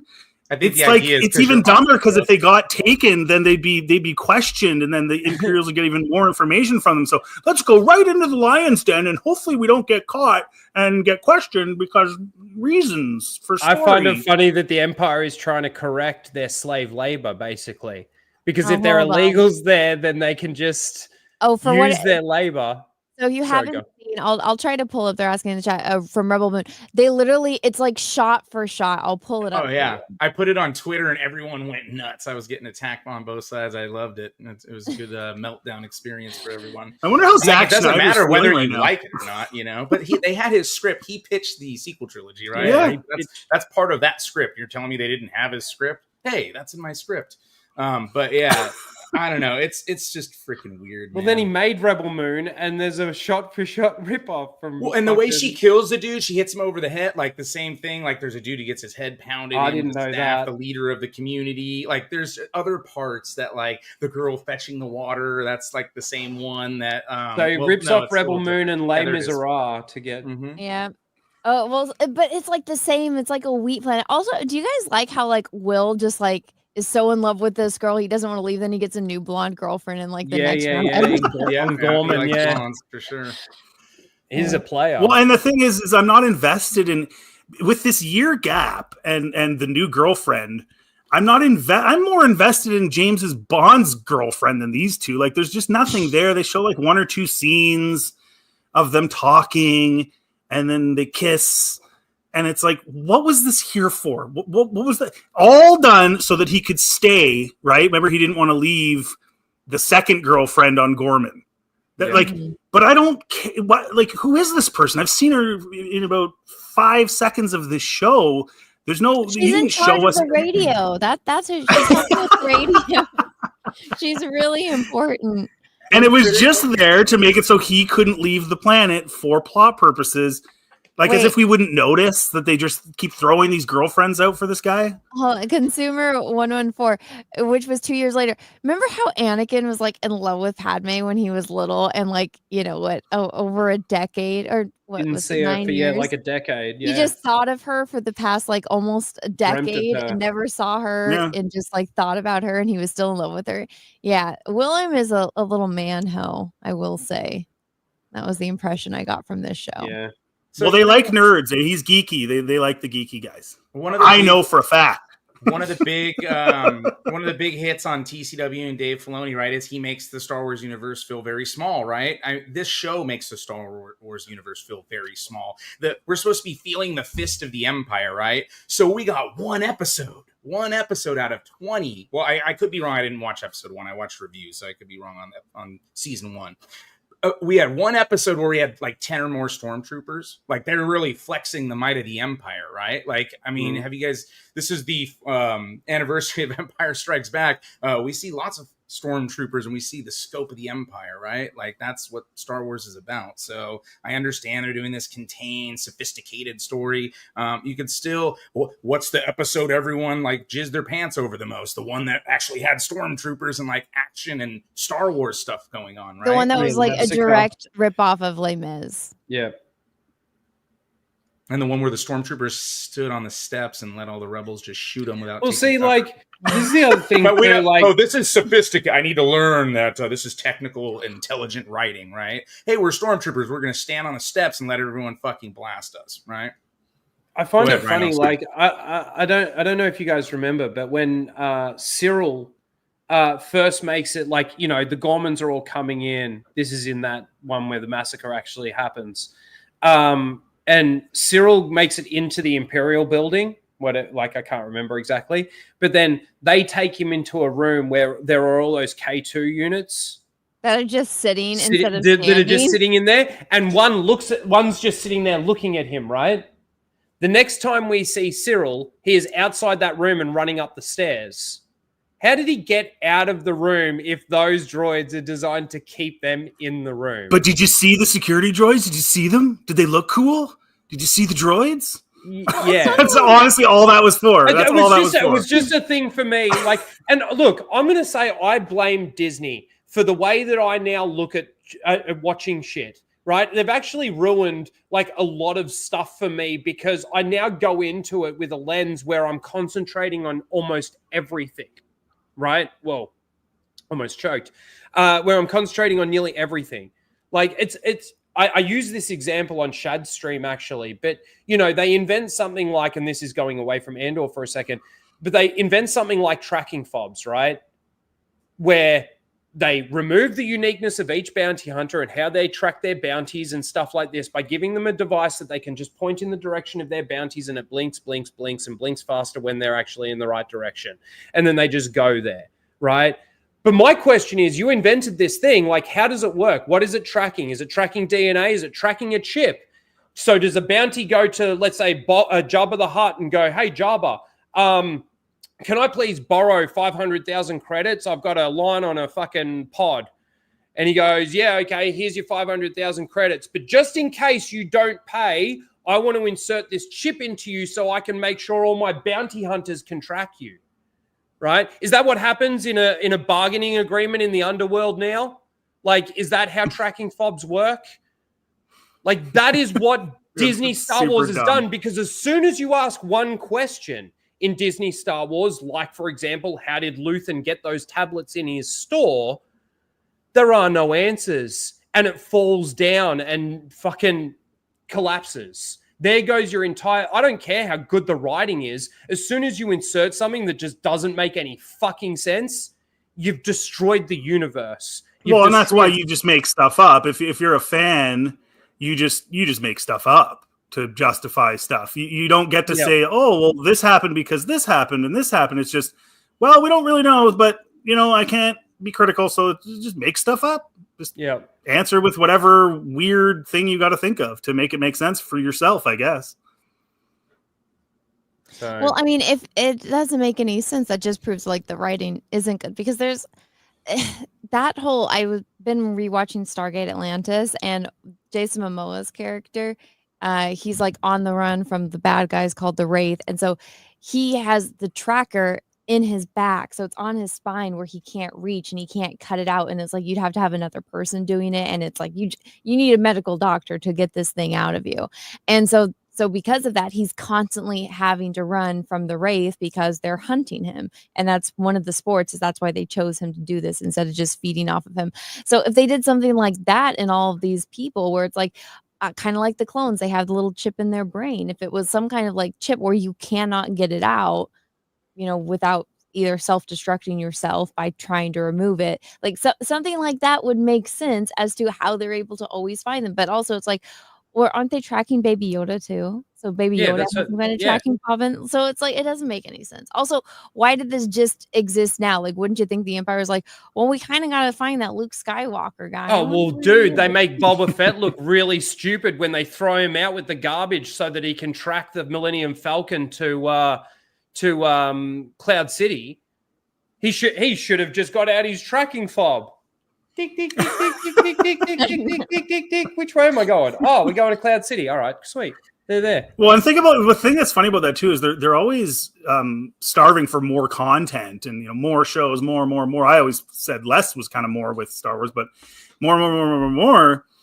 And you could write more story with Mando or whoever the bounty hunter is if they don't have one of those, right? If they actually have to go around and figure out where guys are and talk to people and maybe do side jobs for information or whatever they have to do. No, it's just look at this thing that beeps. So you just took away a whole bunch of content, and that's what you're into selling for what?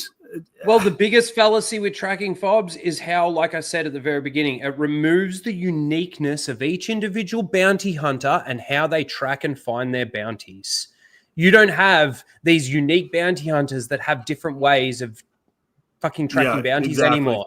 They are all the same. Here, give me your tracking fob. Give me your tracking puck. What a stupid strategy if you think about it, though. Fucking retarded.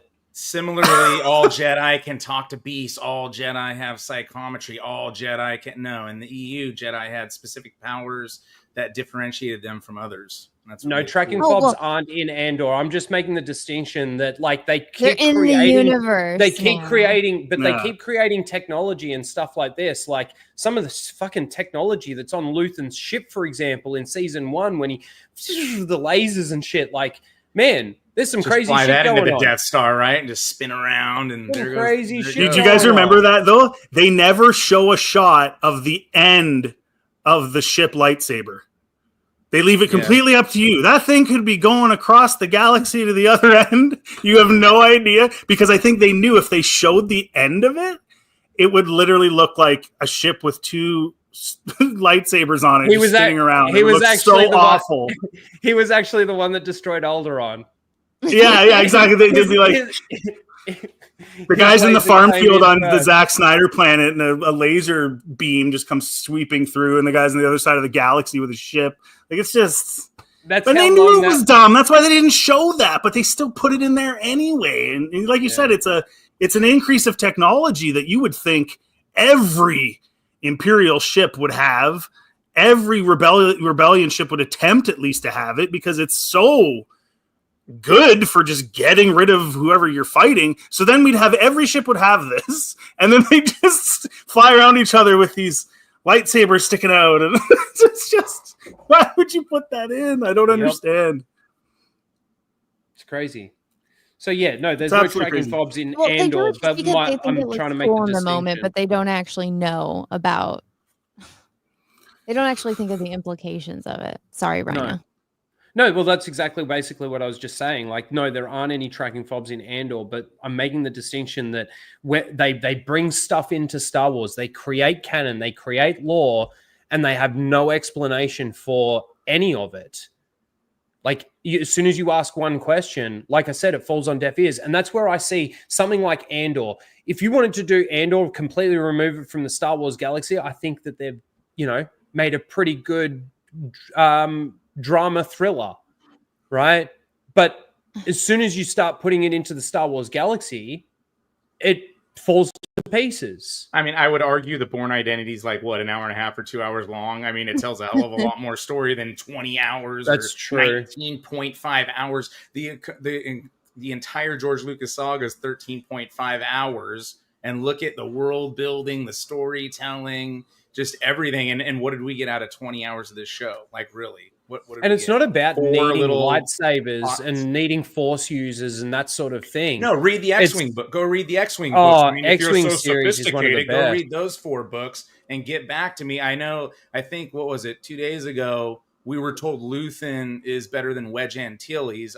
Go read the X-Wing books before you say shit like that. Just to, you got to actually have a point of reference. Well, people especially making those points they don't know anything about the EU. Their knowledge on Star Wars is strictly from the movies and like. But the if you're couple going to comment on it, But you got to see, do your research, fair right? I mean, enough. If you cover Fair Marvel enough. movies, you should probably read some comic books too. But see, that's where I give accurate. that's where I give them a pass on something like those tablets that I was talking about in Luthen's store. Like, if they knew that, I would hope that they would comment on it and say how bad it is actually to have those things there. But because they don't know it, it's kind of like, well, how can I expect them to comment on that? Okay, but do they hold then the writer and the creator of the show responsible for that, right? Because let's talk Well, if about they one of were your to be favorite told things that- is travel time, right? So let's go to Yeah. episodes 11 and 12. We'll just fast forward real quick. Mm-hmm. whatever her name is, the assistant of Luthen, Claire, yep. does the I know Morse where you're code- going with this. Morse code to Yavin 4, which is what on the outer rim, like kind of mid rim, right around mid rim, but it's outer rim, right? I don't know. I think the Disney lore, maybe it's mid rim. Who gives a shit? It's the minimum with a really good hyperdrive. It's 33 hours away, right? Well, boom, they're there the next morning to pick her up. Okay, so they've broken that. Now, maybe you can argue, oh, well, you just don't know, Purist. Actually, 2 days went by. Okay, so then in episode 12, we have a concussion grenade that goes off. Somehow it knocks her out, but not the men. So I guess whatever, sexism. And then they carry her back. They get her on the ship. And now we fly back to Yavin 4. So you mean to tell me she was knocked out for 33 hours from that concussion grenade also? Like she just came to when they got there? Yeah. They're breaking the laws that are in the universe. And if you're going to write for Disney Star Wars or any IP, you have to abide by the laws of the universe. Like you decanonize the EU, so I'll give you wherever Yavin 4 is in your fake lore.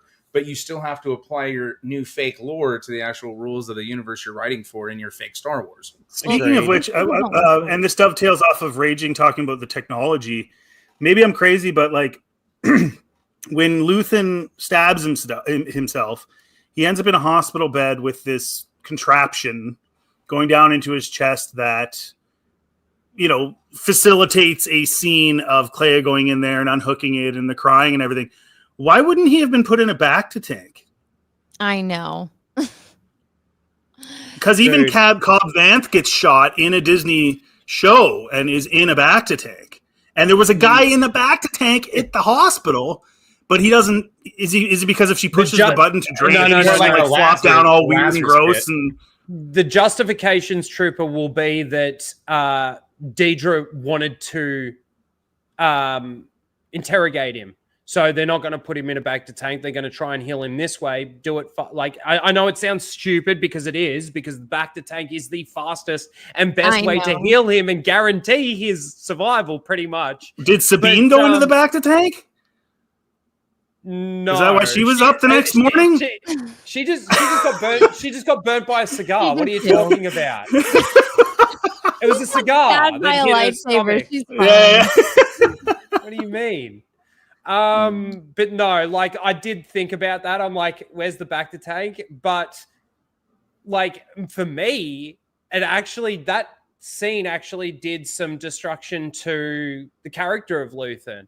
Like I would have thought that he honestly would have had a dead man switch. His plan in that instance should have been to blow up his store with Deidre in there. That's what I thought it was coming That should have been what happened. Blow up the store and yeah, you're right, 100%.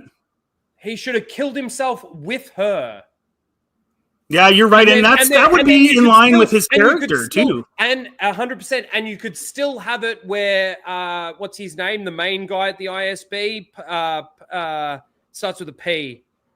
The old guy that's running Deidre and that. The really important guy. Well, you know who I'm talking about. He said Petraeus or whatever his name is.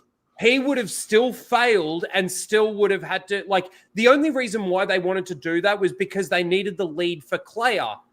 But they had already, like, they could have found another way of identifying that he had this assistant, Clea, and she, you know, could still be on Coruscant, send out the word. You could still have that tension of Andor getting there in time before they find her on Coruscant, all of that. You could still have that if Luthen blew himself up, because it's still a failure on his part, especially when she went out there and did it herself.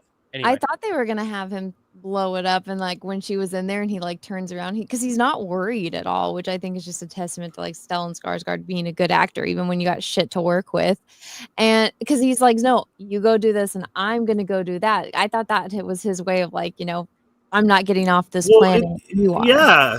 And it felt like they were kind of just pushing the Clea Luthen relationship 100% for the sake of it. Like, this is really late in the show to be dealing with this. This should have been dealt with if you were going to have this matter, because after that, what do I see? I see her just basically walking around Yavin for a full episode, having random chit chats with people. So if you were going to do that and focus on their relationship, you waited way too long, to the point where it was like, who cares? Because there's nothing left for her to do now anyway, except go sit and do this nothing. Is the thing. If Luthen, when Luthen and Claire meet up on the stairs, right? This is after he's killed Lonnie, right? Like gotten the information from Lonnie, killed Lonnie. He's meeting up with Claire on the stairs, and she's like, oh no, I better do the communications. I'll be faster. What, in destroying the communications, pouring acid over it, you'll be faster at that than Luthen, will you? Like that didn't make any sense to me either. But if she had have known that he had this ultimate plan, that he was guaranteed to die, he was going to be able to blow himself up, blow up everything, and be able to kill himself, guaranteed, even having a backup on that, right? And he goes, go, send this information. She could have just gone straight to the safe house, called to what's his name, and he then blows himself up. But they needed the other tension. They needed it to build up that story. Exactly what you're saying, Trooper. Yeah, well, and have an excuse to have a shot of Deidre at Narkina, because that was so like that impact. The people that like the show really like that they threw that in. But like we were saying earlier, why wouldn't they just have droids building these things? Why would they even risk having people in there? But they needed that shot, which he also said in an interview recently, he never planned that. He told him to set aside one of the set pieces just in case. And then he decided kind of at the last minute, oh, that's going to be Deidre's fate. And so they needed kind of something to take place. But they went with sort of the strangest plot to do that, because again, it was so late in the show, and if anything, it just kind of took away from what we should have been focused on, which is this sort of last gasp before we get into A New Hope. Instead, it was like Clea and Luthen and things that really should have just been determined much, much earlier in the show. I don't mean to bounce around. I don't know if I missed this. On episode 1...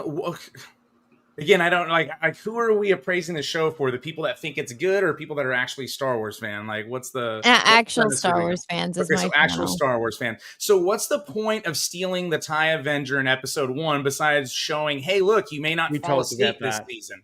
Yeah, no, we can talk about that earlier on. They bastardized the TIE Avenger lore. It's in the X-Wing and X-Wing versus TIE Fighter games, or TIE Fighter and TIE Fighter versus X-Wing games. It's in the source books and all that. Like, they have lasers coming out of the wrong areas. They have a super weapon thing, a laser attached underneath, which also isn't there. And unless this thing's made of adamantium, when I look at what the Avenger is, they may have extra deflector shields. That doesn't protect you from bouncing off fucking rock walls, landing on ground, flying through Durasteel. I don't care if you shot out around it. Like, there would be all kinds of massive damage, and this thing probably would have exploded several times, and then nothing ever happens. Nothing ever. I mean, the only thing I can conclude is that Andor's sister, which we never find anything about as well, found the TIE Avenger and flew off in it and did some other side mission, because they leave that plot thread wide open. Canon. But again, if it was Dave Filoni, and again, I'm not sick. I do not like Dave Filoni, and Dave Filoni, bastardized more of the EU than anybody.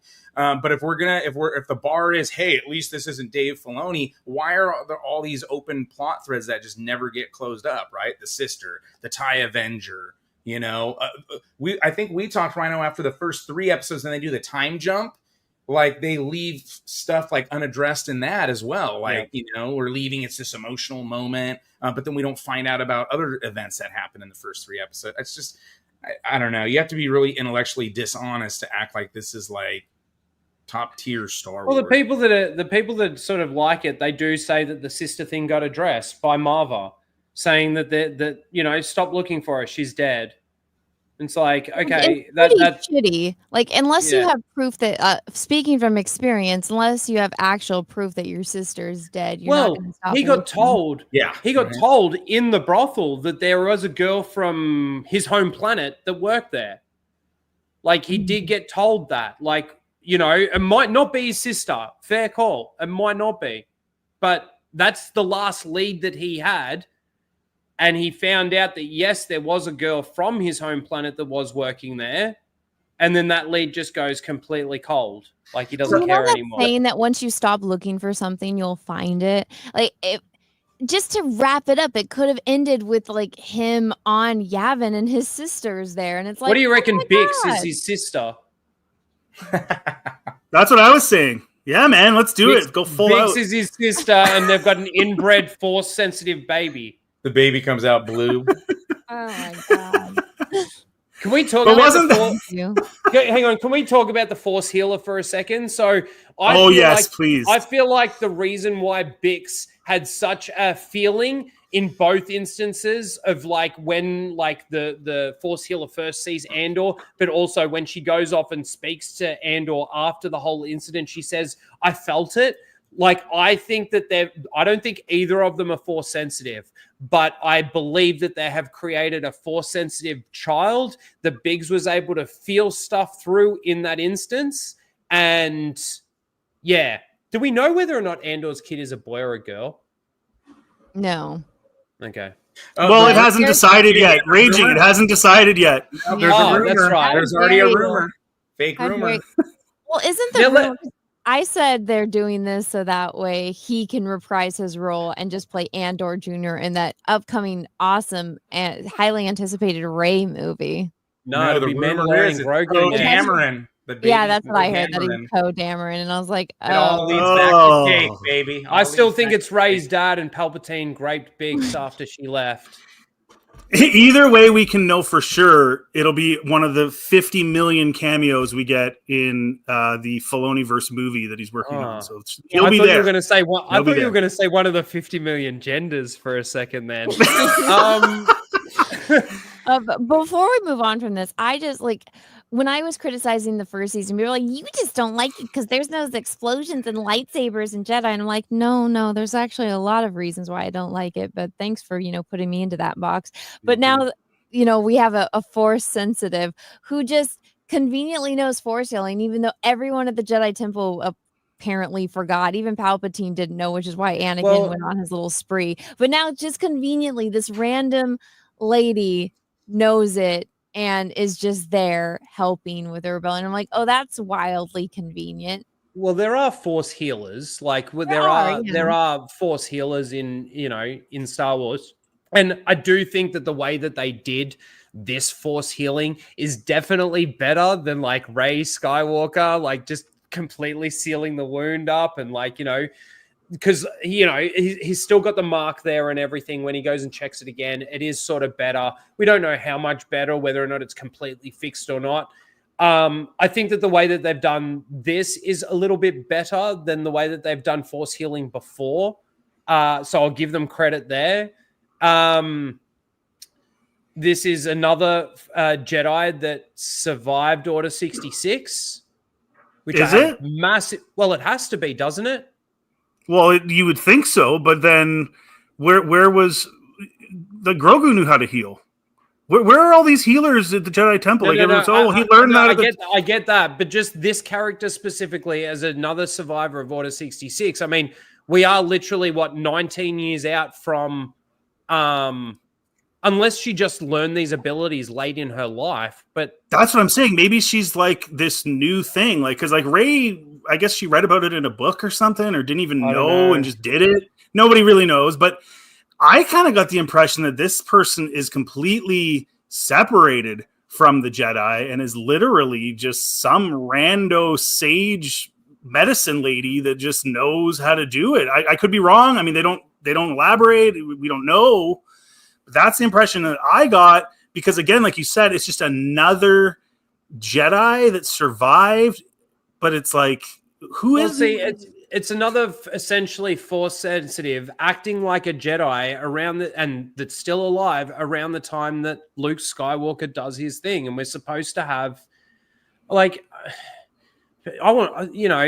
reckon one of the biggest fallacies is fucking Ahsoka Tano surviving. Well, what was absolutely, anyway. But Raging, what was the point of this scene in terms of the story? The entire point of the scene is to foreshadow the Force sensitivity of Andor's child. That's what you believe they're going to go with. Okay. Because 100%. For me, because I was thinking of it from Andor's perspective, like she brings him over there. She knows he thinks she's a kook. And why did Bix need him to think that this was some legit thing? Because guess what? it never applies again. He goes off, and then he meets the blind guy talks about the Force all the time, but he just goes off and gets the Death Star plans, and there's not really a payoff for him viewing her as authentic. I don't understand why what happened in this would make Bix leave the way that she did. That's basically to identify him as the messenger who sends the message of the Death Star plans. He's the messenger. So she senses that in him. But for me, it really just comes down to it's foreshadowing the force sensitivity of their child. Okay, you're probably right. Because Big sense like lightsabers in action. I'm waiting for her to get her own show. That way I can tune into that one because I only like. Here's a question though. Lightsabers. So wait a second though, because Bix takes Andor's baby back to the planet that the Empire is monitoring. So where she almost got raped. Like there's no traumatic repercussions from her getting raped, right? Like, oh yeah, I'm just gonna go right back there. It's like when you bring my son with me. When you go to the nightclub and someone roofies you, you're like right back at that nightclub the next week. I know, right? You know what? You know how they're going to reveal. You know how they're going to reveal Andor's child. It'll be in something like the Rey movie. It'll be one of her students or something like this in the temple, or possibly even by then, depending on the time jump, possibly even a master. They call this master by their first name, and then by the end they'll do this. Oh, blah blah blah, Andor, and it's like, oh my god, it was Andor's kid the whole time. That's how they're gonna. That's how they're and gonna. all the Andor fans will get super excited, and that's how they're gonna play that. And you know what they'll do is they'll say that Andor had a son, but they'll really then make it the daughter, and you won't be expecting it. It'll be this female Jedi master in Rey's temple. And it's like, we go through the whole movie calling it Boris or Doris.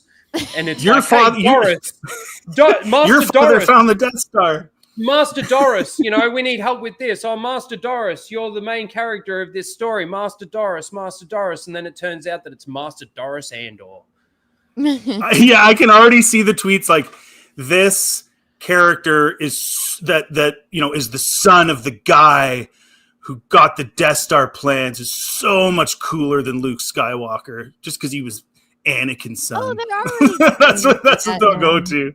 They do already. Exactly. Yeah. It's like, but to be on that planet and bring him there, it just doesn't make any sense. And that's not good writing. Hang on. Let me just say it doesn't make any sense. I agree with you because she's also got trauma, obviously, on that planet as well from the last time she was there. But it makes no logical or emotional or any sense. I will say the Empire was doing a random, illegal alien check, basically, across the planet. They didn't necessarily have a, occupation on that wheat planet. It was just a random thing that they were doing there at that time. I agree, but I would also where were the say cages at? Didn't they have cages? They didn't bring them on the transports. But that was for all the illegals that they were capturing at the time. But I would say the premise of the planet though is that they are harvesting wheat, or they are harvesting basically food for the Empire. This is an Empire owned and run planet. So it's very interesting that she does go back there once again as an illegal.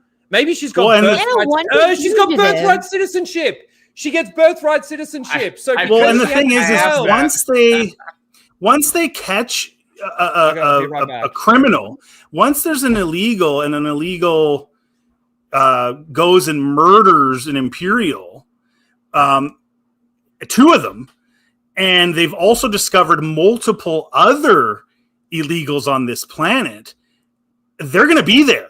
They're not going to go away and come back in 10 years like they did before and do some random check. I think they're like, okay, now we have to monitor this place because there's things that have taken place here that are not taking place on the random planets that we check once in a while and nothing actually happens.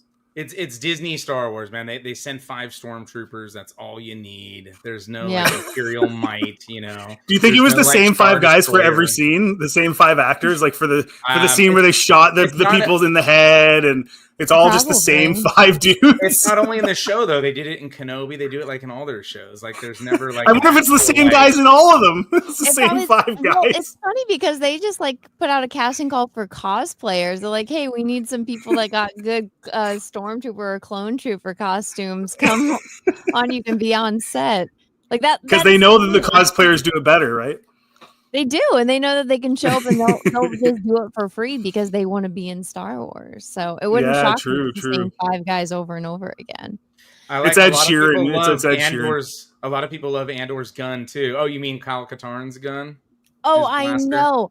So I did a big tweet which pissed off a lot of people because I was calling out Bix for being an absolute piece of shit for not telling him, like just finding out she's pregnant, going off and being like, all right, dude, you don't even get a say in your child's life. Like that kind of stuff pisses me off. But Mhm. people were like, oh, well, then he wouldn't have done the mission. She left. And I was like, if anything, wouldn't you think he'd want to make the world a better place for his kids? So it would add even more impact to the mission. Like, I don't know. Maybe there's that. But I just lost my train of thought, just like you guys did earlier. I had a point. I had a point. Damn it. Your point was Sorry, about her I- not telling Andor about his. Oh, Kyle child. Katarn. That's what I was trying Kyle to think of. Katarn Well, blaster, they're like, yep. this wouldn't be possible if she told him and then he didn't do the mission. And, like he was the only one. I was like, huh, really? Well, that's the other thing. You bring up Kyle What? Katarn, which is interesting because Kyle Katarn has a fairly extensive arc where he goes to multiple different places and he deals with multiple different things. And to get to the point where he can even get access. And in Andor, it's like, it's all about the random side job in order to fund. It's not, you know what I'm saying? Like he Yeah. goes to multiple different planets, multiple different bases, different things. Like Andor's just all about these random side jobs. And then, eventually he gets to the point and then now they're going after the Death Star plans with Jyn or whatever. Again, they had access to something so much bigger and better, and they just went with the lowbrow, regular Yeah. Joe heist show. Well, I remember back when Rogue One came out and everybody was making like the comparison and it was like, oh, Jan Ors, Jyn Ursa, that's kind of close, you know? Yeah. So Just it's a like little bit. they just take stuff from the EU and then they change it a bit. So one, they don't have to pay the original creators of these things royalties anymore. And also they can say, oh, well, this wasn't made by George Lucas. This is our brand new thing. But it's like anyone that knows anything about Star Wars is like, bro, we know who these people are. Like, what the fuck are you talking about? So when people were saying to me, like, oh, well, if he would have known about his kid, none of this would have happened. He was the only one that could do it. I'm like, really? He's the only one that could have done Yeah, that? he's a superhero. Give me a fucking break. Oh, that was something on. I gotta bring this up, but something that Fringy said on EFAP about the gun. Like it's iconic. Like it's an iconic gun now. And it's like, yeah, it always was an iconic gun. They just stole it, and you're calling it Andor's gun. It's almost like calling Vader's lightsaber or Luke's lightsaber fucking Rey's lightsaber. That's what you've just done there. They made I'm Kyle sorry. Katarn like they did. Dark Forces novella trilogy is 5.5 hours. Like again, it tells so much more story. There's no moral ambiguity. Again, I mean, in fact, we don't have a pew pew big battle action at the end. Kyle Katarn uses the light side of the Force and doesn't take his anger out on Jarek, right? And that's how he succeeds, right? So, and that sticks to George Lucas themes. It tells a story. You're on this planet, that planet. You get the death of Morgan Katarn, which shows the diabolical nature of the Empire and how they make it look like it's a rebel insurgency that kills Morgan Katarn. There's all kinds of intriguing stuff in that, and it tells a whole story in 5.5 hours. Again, we have 19.5 hours in what really happened in this show. Not much. Go check out the Dark Forces novella. How'd you guys feel about the stormtroopers at the end not wearing helmets? I hated it. I hated it too. I thought that was so fucking stupid. And like even handing the guy the armor and it being like this stormtrooper armor and it's supposed to be like he's giving him like a bulletproof vest. I just go back to Disney lore. Phasma gets fucking pissed for Finn not wearing his helmet. He took his helmet off, and it's, oh my God. But they're running around on Coruscant like it's no big deal. They did that to show like the drama in their faces because you can't act with a helmet on. It's like, I don't know, Darth Vader, like, I don't know. When he's talking to Luke, he infiltrated Hoth. He infiltrated Hoth with some fucking stormtroopers that all had their fucking helmets on. I know. I just didn't like that. I'm like, what are we doing? Like, are these supposed to be fucking just stormtroopers? Oh, this is supposed to be unique. This is like the SWAT. This is like SWAT of the Empire or so. Like, what? I don't fucking care. Put your fucking helmets on. Well, those were horrible uniforms. They reminded me of remember when they made the zombie troopers who don't actually act like zombies? So like zombies are relentless. They will go after you till they're dead. They don't care. They're nuts. They stop shooting and let them fight each other. And they kind of just follow regular orders like good little soldiers. They're not zombies at all, first of all, in the way they act. And then they threw like a bunch of red ribbons on them to identify them. They like wrapped them in Christmas ribbons. And I was like, that's the style. And then these guys were similar, right? They had the black kind of ribbons, and they had the clips. I don't know if you mentioned this. I just had to step out for a second, but the little clips that you'd see on like your kid's backpack were like part of the thing. I know it's a nitpick, but it was just like, come on, man. Like that just looks cheap. Yep.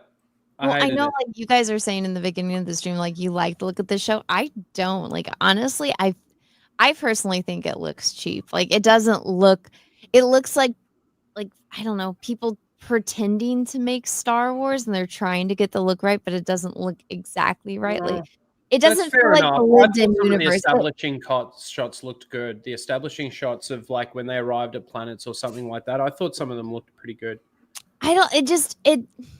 It doesn't look like Star Wars to me. It looks like, I don't know, modern day J.J. Abrams type of movie. I don't know. There's like a specific look that all of George Lucas's movies had, and this just doesn't have it for me. I agree. But this is the thing. There are so many elements to the way that George Lucas did. Like, Purist, I don't know if he's still here, but the linear storytelling. That I got owned for that. Apparently, there's flashbacks in 1 through 6 that I'm not aware of. There's a great video that you actually played on your stream, Purist, that was really good. Where it shows how George does his linear storytelling, where a character will interact with another character, which then sets up that character, and then the story's constantly moving forward from the perspective of the story, not from necessarily the perspective of each character, but then you can separate. Right. And it can tell a sort of a linear story of two things actually happening at the same sort of time. And it cuts between those, sort of like what they did with the fight on the fight between Vader and Obi-Wan, and the fight between Yoda and Palpatine. It's constantly sort of going between those two fights, but it's constantly telling the linear story. And that's something that obviously Andor doesn't do, because there's the flashbacks and things like that. The difference is that if you wanted to tell the flashback parts of the story, you need to do a whole different show, because then you just need to tell that story. Like, yeah, but Filoni doesn't do it either. Nobody follows that. Like there's even some EU books that don't do that, but obviously those are books. It's a little different. But we're talking about on screen, and then people were saying, "Well, Anakin has Force vision." You watch the Anakin Force visions in real time as he's having the dream. That's still linear. It's not changing. Oh, and it's about something that's happening or going to happen in the future. He's not having. And it's in the future, and the future is always in motion. Yeah, correct. Exactly. And then they brought up. The own was in Phantom Menace. There's like 4 different things go, but again, it all happens sequentially. Well, right? No, I think the that CIS units don't blow up the ship. What's that? I think that they thought that the own was the fact that George did the original trilogy and then went back and did the prequel trilogy. So that's not linear storytelling, because he went 1 to 6 in time. But like the point is that the story that he told in the prequels was linear storytelling. And in the original trilogy. And then they brought up the holiday special, which isn't written, directed by George Lucas at all. And George D. That's the problem I have with the show. Like, everyone that wants to puff it up, they want to use all the same Disney shill talking points that we already heard 12 years ago. right? It's all the same regurgitated shit. That's why I'm like, I'll engage on Twitter with some people, but when people continuously just da-da-da-da, and it's like, dude, I've already made this point. Like, go watch my streams, okay? You're gonna hear me talk about this shit all the time. I'm not gonna sit here and fucking debate with somebody for fucking an hour on Twitter. But yeah, that's what I don't appreciate. If this show is so good, you shouldn't have to shit on George Lucas Star Wars. You shouldn't have to shit on the expanded universe, and you shouldn't have to do anything to prop this show up, because it should stand on its own merit, and it should also fit with all of George Lucas Star Wars. I just want to say this to the people that are saying that if you don't like this show, you're just not intelligent enough or anything like that. I've read 96 expanded universe books. Just my immediate response to that is that if you do like this, you're not enough of a Star Wars fan to see the discrepancies in the Star Wars references in the show. Exactly. You might be a Star Wars. I'm not saying that you're not a Star Wars fan, right? I'm just saying that you're not enough of a Star Wars fan to see those things. And aside from YA novels, expanded universe, like reading level, majority of their novels is at least like 9 through 11, but mostly 10 through 12. And then if not, some are like 8 through 10 or something like that. It's right up there with Tolkien and stuff, right? Like people think Tolkien's like this super college level. Like it's not, right? Obviously it has a lot of complex themes and stuff, but so does Star Wars. I mean, do you know the vast amounts of lore and the interconnectivity of all that lore? Well, I would argue that that might be the baseline, but you'll get more from it as you get older. Like there's stuff that might go over your head as a child, or as an adult, you go back and read it, or you watch it and it has a whole other, context to it. Yeah. But before we get off the topic of like the flashbacks, one thing that really bothered me about Clea's whole flashback episode was like, it doesn't really feel anything for me. Like, okay, yeah, we get to see her backstory, but nothing is going to happen with this character unless she gets her own Disney spin-off series. But I'm like, if you're going to do something like that, it should have been like Luthen as he's dying, laying there, maybe his body doesn't work and he's just replaying moments in his life that were important to him, which could have been all of the Clea stuff. So if they would have just done that from Luthen's point of view instead of Clea's, and him like looking down on her as like this daughter that he kind of raised and like this abandoned child that he took in, and that was the only thing he was really proud of in his life, like that realization as he's dying. And then us as the audience could have watched that, seen that from his point of view as he's lying there dying, and then seeing her going up to like save him by killing him. I feel like that would have just been so much more impactful than like, let's just have her have mopey flashbacks for an episode. That's actually a great idea, but I think about it differently, because you're still talking about her having to go through the hospital and everything, whereas I think that the way Luthen went out was he should have died in an explosion. But that's what how I was thinking about it when I was watching the episode. I'm like, this should have been from his point of view, not hers. Great point. But the way that they could have done it is just as he's about to explode the thing, life flashing before your eyes and stuff like that. They could have done something like that for Luthen in that moment. I couldn't actually, for me, the whole motivation from the very beginning was... Hang on, Trooper. You're roboting like crazy. Yeah. Static. Oh, okay. Just a sec. Oof, hot mic. Oh, yeah. It just kicked him out, too. Okay, I'll give him a minute to come back. We're not e-fapping the show, right? Like, because that's like people in chat are like... No. I think people were bringing point A to point. We're not doing linear storytelling because Andor doesn't. So, I mean, get with we've been jumping all over the place. We're mirroring the plot of Andor. It bounces all over the place.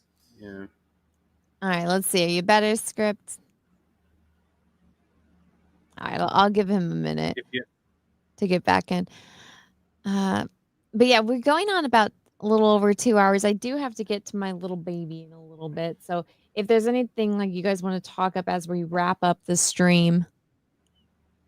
Really, I think we've sort of covered what our issues have been with the show.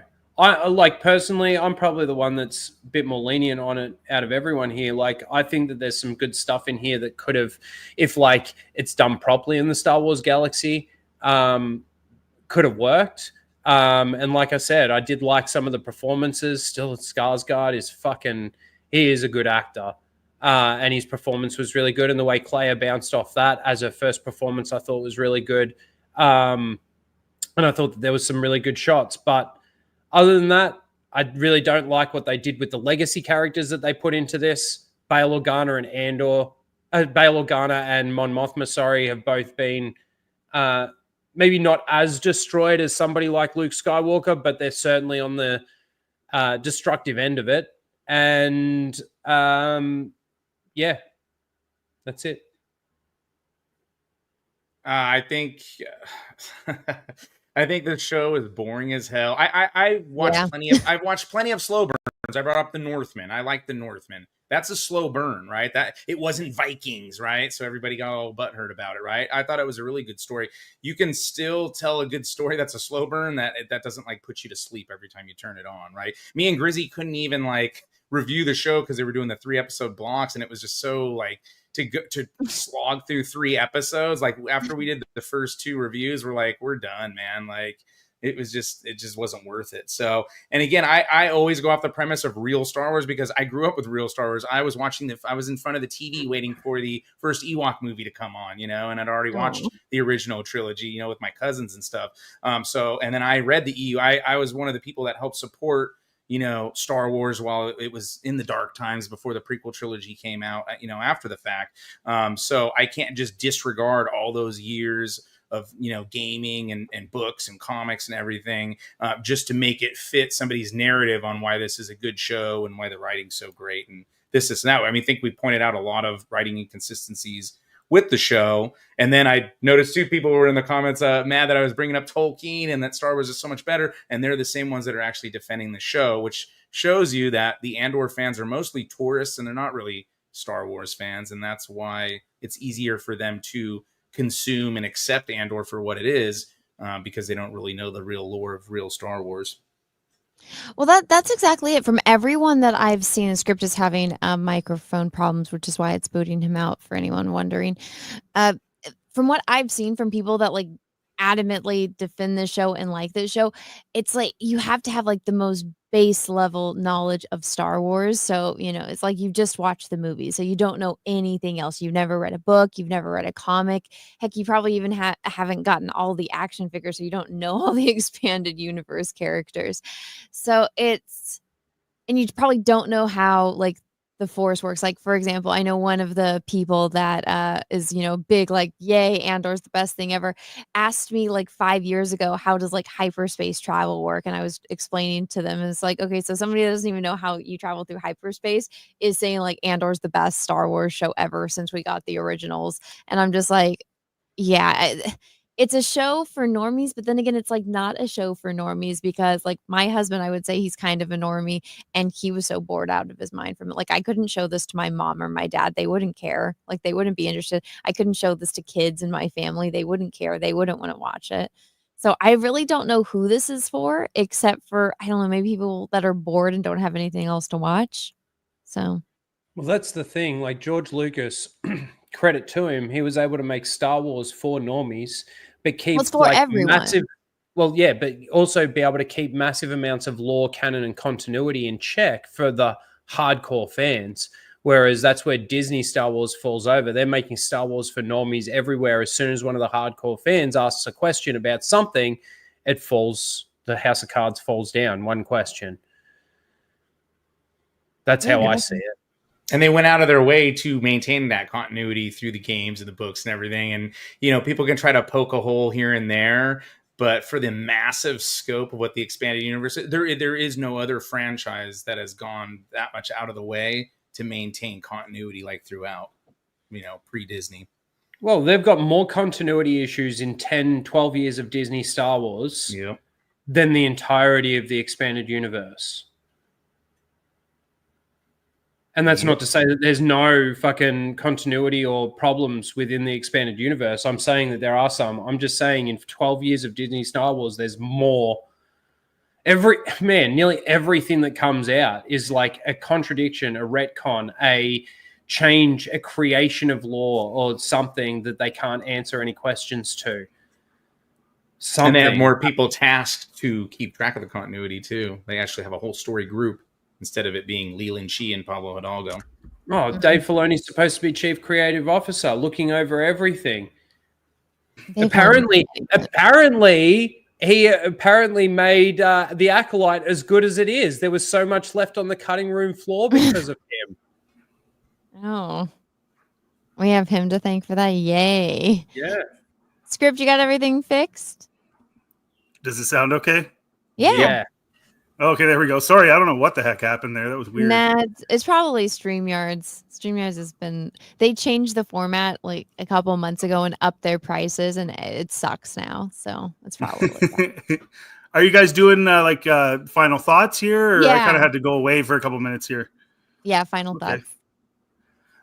Just a show where there's a lot of motivations that are strange, and I don't mean motivations necessarily overall, but just like what would motivate Saw Gerrera to make this kid huff gas? What was the point of that? Just dumb. There's all sorts of things like that that just don't really make any sense to me. Just really quickly, you guys were talking about Clea and Luthen. Like all of a sudden, there's this girl in his ship, so now all of a sudden he quits. Like how long has he been with this outfit? How long has he been doing this? Oh, I quit now because there's this girl here. There's just a lot of stuff like that where it just kind of things happen for the sake of happening.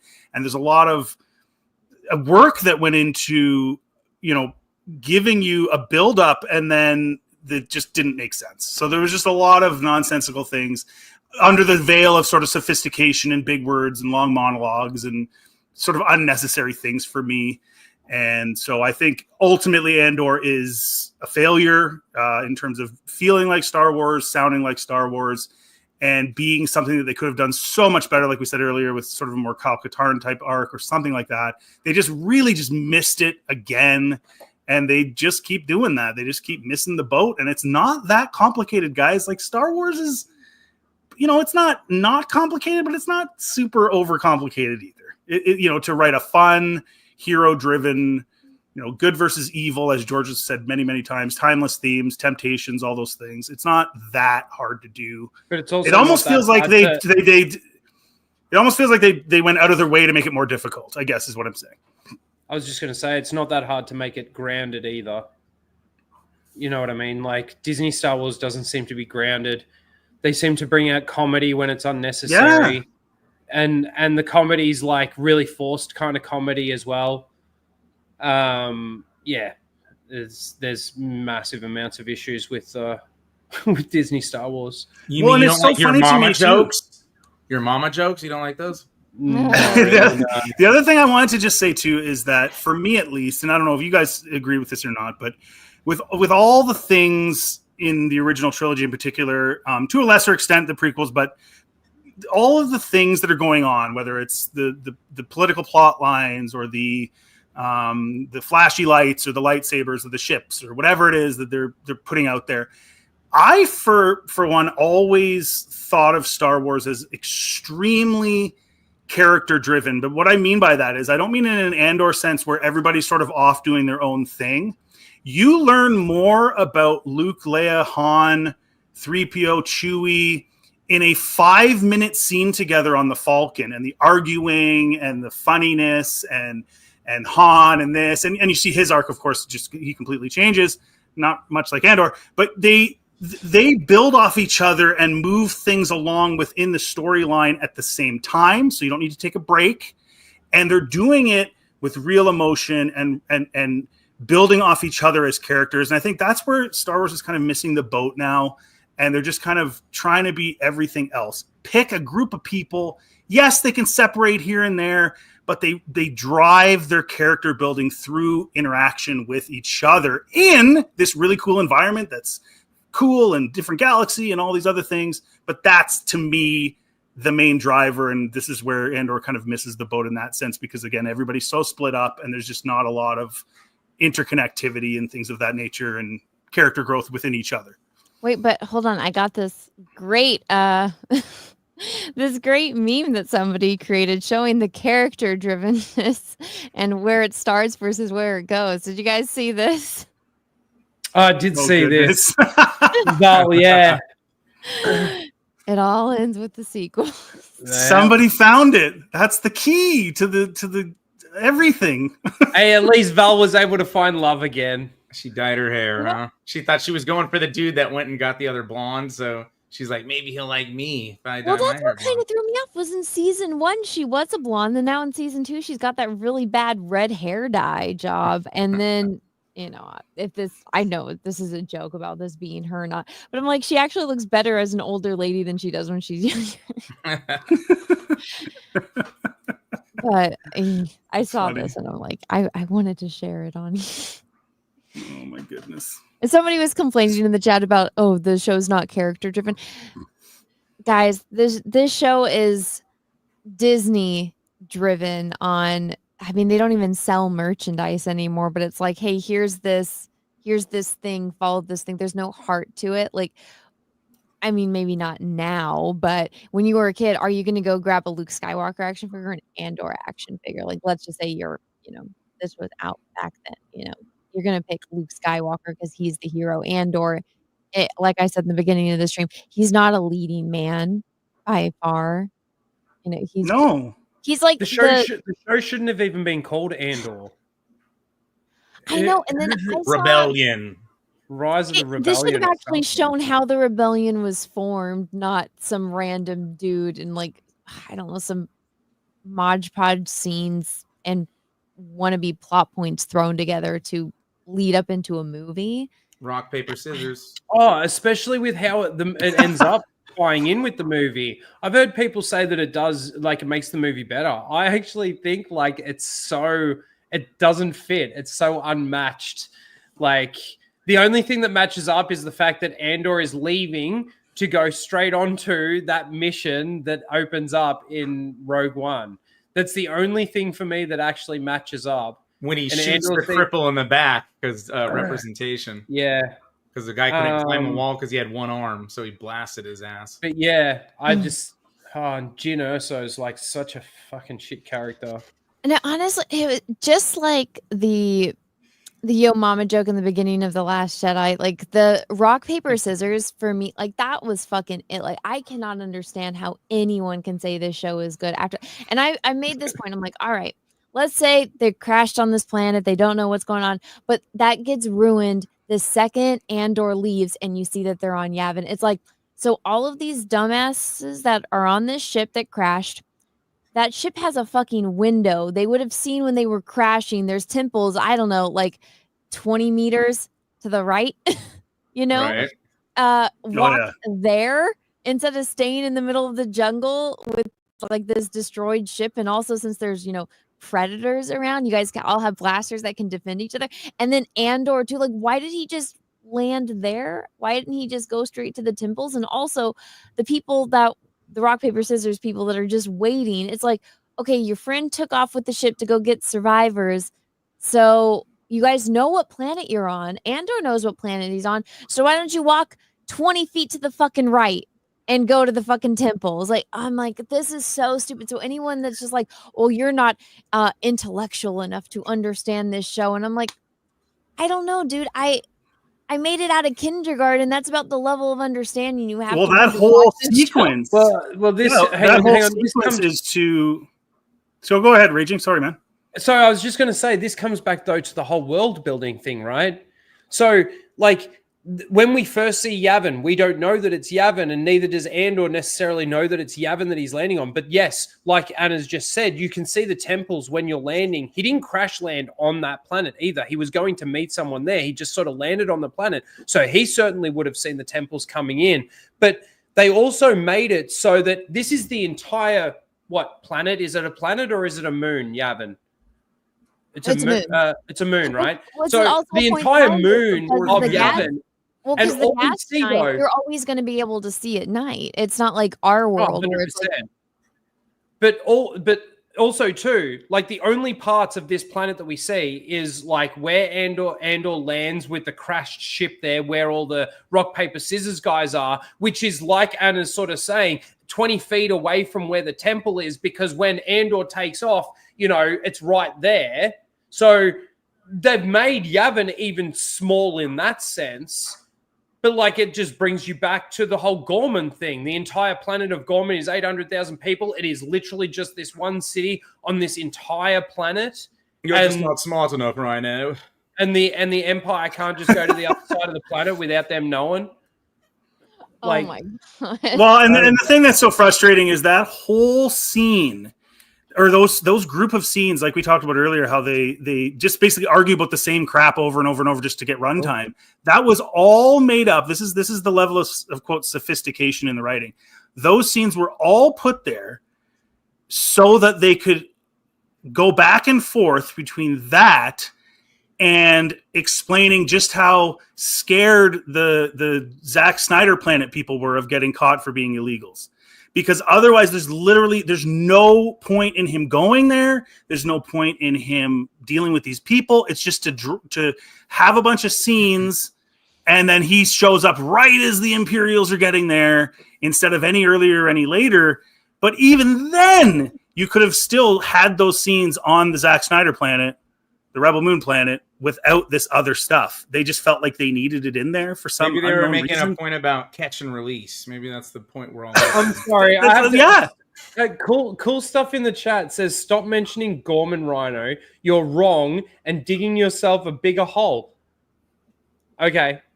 If you think that, you know, me mentioning that Gorman is literally just the city that we see in the opening shot of Gorman with 800,000 people on it, and we're talking about an entire fucking planet, and you think that I'm wrong that the Empire couldn't have just gone to the other side of the planet and started setting up their drills and shit like that without anyone knowing about it, okay.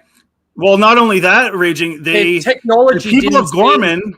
The technology didn't seem massively sophisticated in Gorman, did it? When they don't really have ships flying around constantly, and they don't have fucking blast. They don't even have blast. They're all pacifists. Like, you think it wouldn't be easy for the Empire to go to the other side of the planet without Gormans knowing about it? And their entire population of their entire fucking world is that fucking city. Well, and what was the motivation for the Gormans to rebel? What was the motivation for the Gormans to rebel? This is the big problem with the show's motivation. Because all they wanted to do, because they were showing up on their doorstep. All they wanted was what? They wanted them to leave them alone and let them make their clothes and have the spider silks. Remember, we watched the whole infomercial. Krennic put the infomercial on. That's all the Gormans wanted. So if the Empire had a presence on the planet but was leaving them alone, they wouldn't care. And then guess what? If the Empire leaves and the planet blows up or deteriorates or implodes or whatever because they're gone now and they took all the special stuff to make their Death Star, they're dead now, but you didn't have to deal with them rebelling and getting angry because all they really wanted was to have their good jobs and be left alone. None of it makes sense. Not only that, it's like the Empire doesn't have to make an excuse on where they make a base. So all the Empire had to do to like cover up what they were doing is put, you know, a base on. It doesn't have to be right there next to the city, but you could be on a freaking another continent, wherever the highest, I don't know, deposit of that freaking metal was that they needed. So well, and they built that. They were building. Why did they build that for a 1 year thing? Krennic said that we have to have this done in 3 years. This is 2 years later. Why would you build this huge armory in year 3 of a whatever it was, or year 2 of a 3 year plan? The whole thing, it's like, like you said, like you could have built that anywhere, but then why are we even building it now? For what? For this one moment where there's like 400 protesters? Oh, we got to have this big building and armor. It's just... the whole thing is so crazy to me. The reason why the Gormans knew about it was because they were landing right on top of them. They were building right on top of them. They were transporting shit right through their cities, right through their streets. That's why the Gormans knew, and it was the rumors, cool stuff, that fucking these ships were landing. If they were being landed on the other side of the planet, no one would fucking even know. They were spreading them out across the planet. Empire must be dumb for plot to continue. Wait. The armory is different than the Calcite project. The armory is the cover story. One at a time, please. One at a time. The armory is the cover story, genius. The Calcite project is what they're there for. Just like the silk and the spiders, that's a cover too, right? So is the armory. The armory doesn't mean shit. They know the planet's going to probably be destabilized when they fucking drill it. You think they give a shit about the armory they're going to build that's going to get destroyed when the planet does?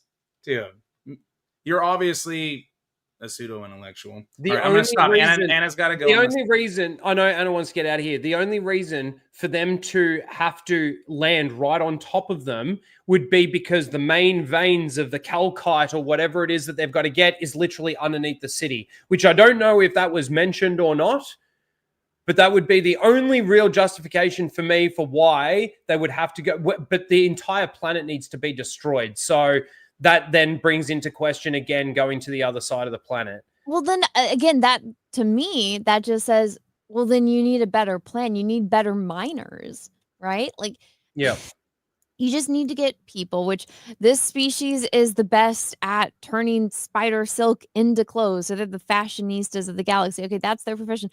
I'm pretty sure there is more than one species out there in the entire fucking galaxy that can mine. That would be good at mining. That can be like, oh, you want this done? Anna. I know. It's just like Andor. Andor's the only guy who could do what he did and go and steal a ship he didn't know how to fly and do all the other things. I know. It's so retarded, and the whole like, oh, you're not smart enough to understand this, and I'm like, that be an actual argument. Script Trooper, Andor was the only guy that was able to fly the ship in the Prison Break arc in season 1.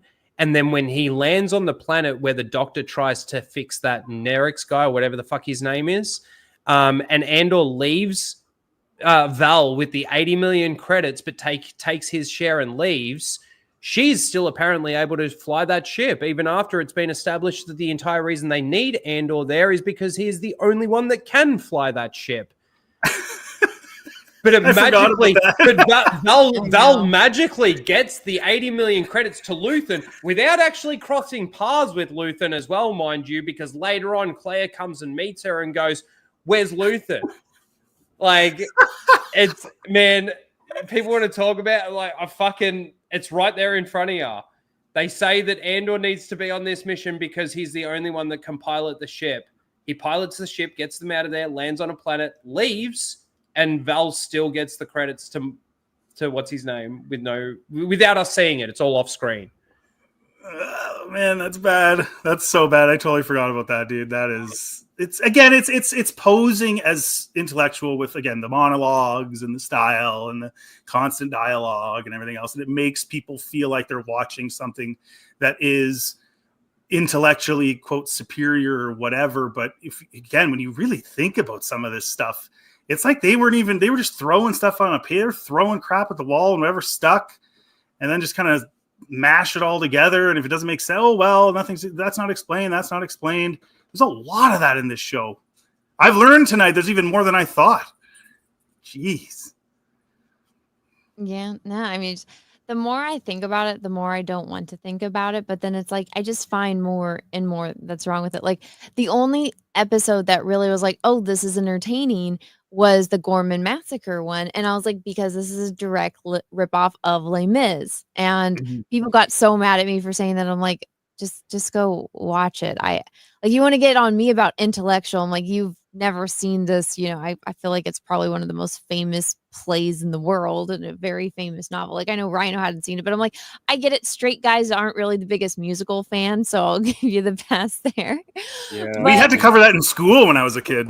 Yeah, and I'm just like, the French people singing and they're barricading in some way. Oh, where have I seen that? Oh, there's like the police officer searching for the convict guy, and then he has this like mental gymnastics he's going through as he's having this realization that everything he thought in his life was wrong. Oh, who was that? Oh, Cyril. Oh, how funny. But I saw the Tony Goer guy because I never watched an interview of him, and then after that episode, I was looked him up, and I was like, this dude's gay as a motherfucking goose. No wonder he ripped off Les Mis. And then I was like, oh wait, he's straight and he's married. I was like, well, I don't know. It's Hollywood. I don't know. But I just want to say to some of the people in the chat, like, I'm done with this stupid and stuff like this in regards to, I think it was in regards to what I was saying. I'm sorry. There have been people out there on YouTube that have done hour-long breakdowns talking about how this doesn't line up with this and this, doesn't line up with this and everything else. and that's completely fine. But as soon as I start saying how this doesn't line up with basically how they've created it, with Andor stealing the credits or the only one able to fly the ship and the 80 million credits and all of that sort of thing, I'm stupid.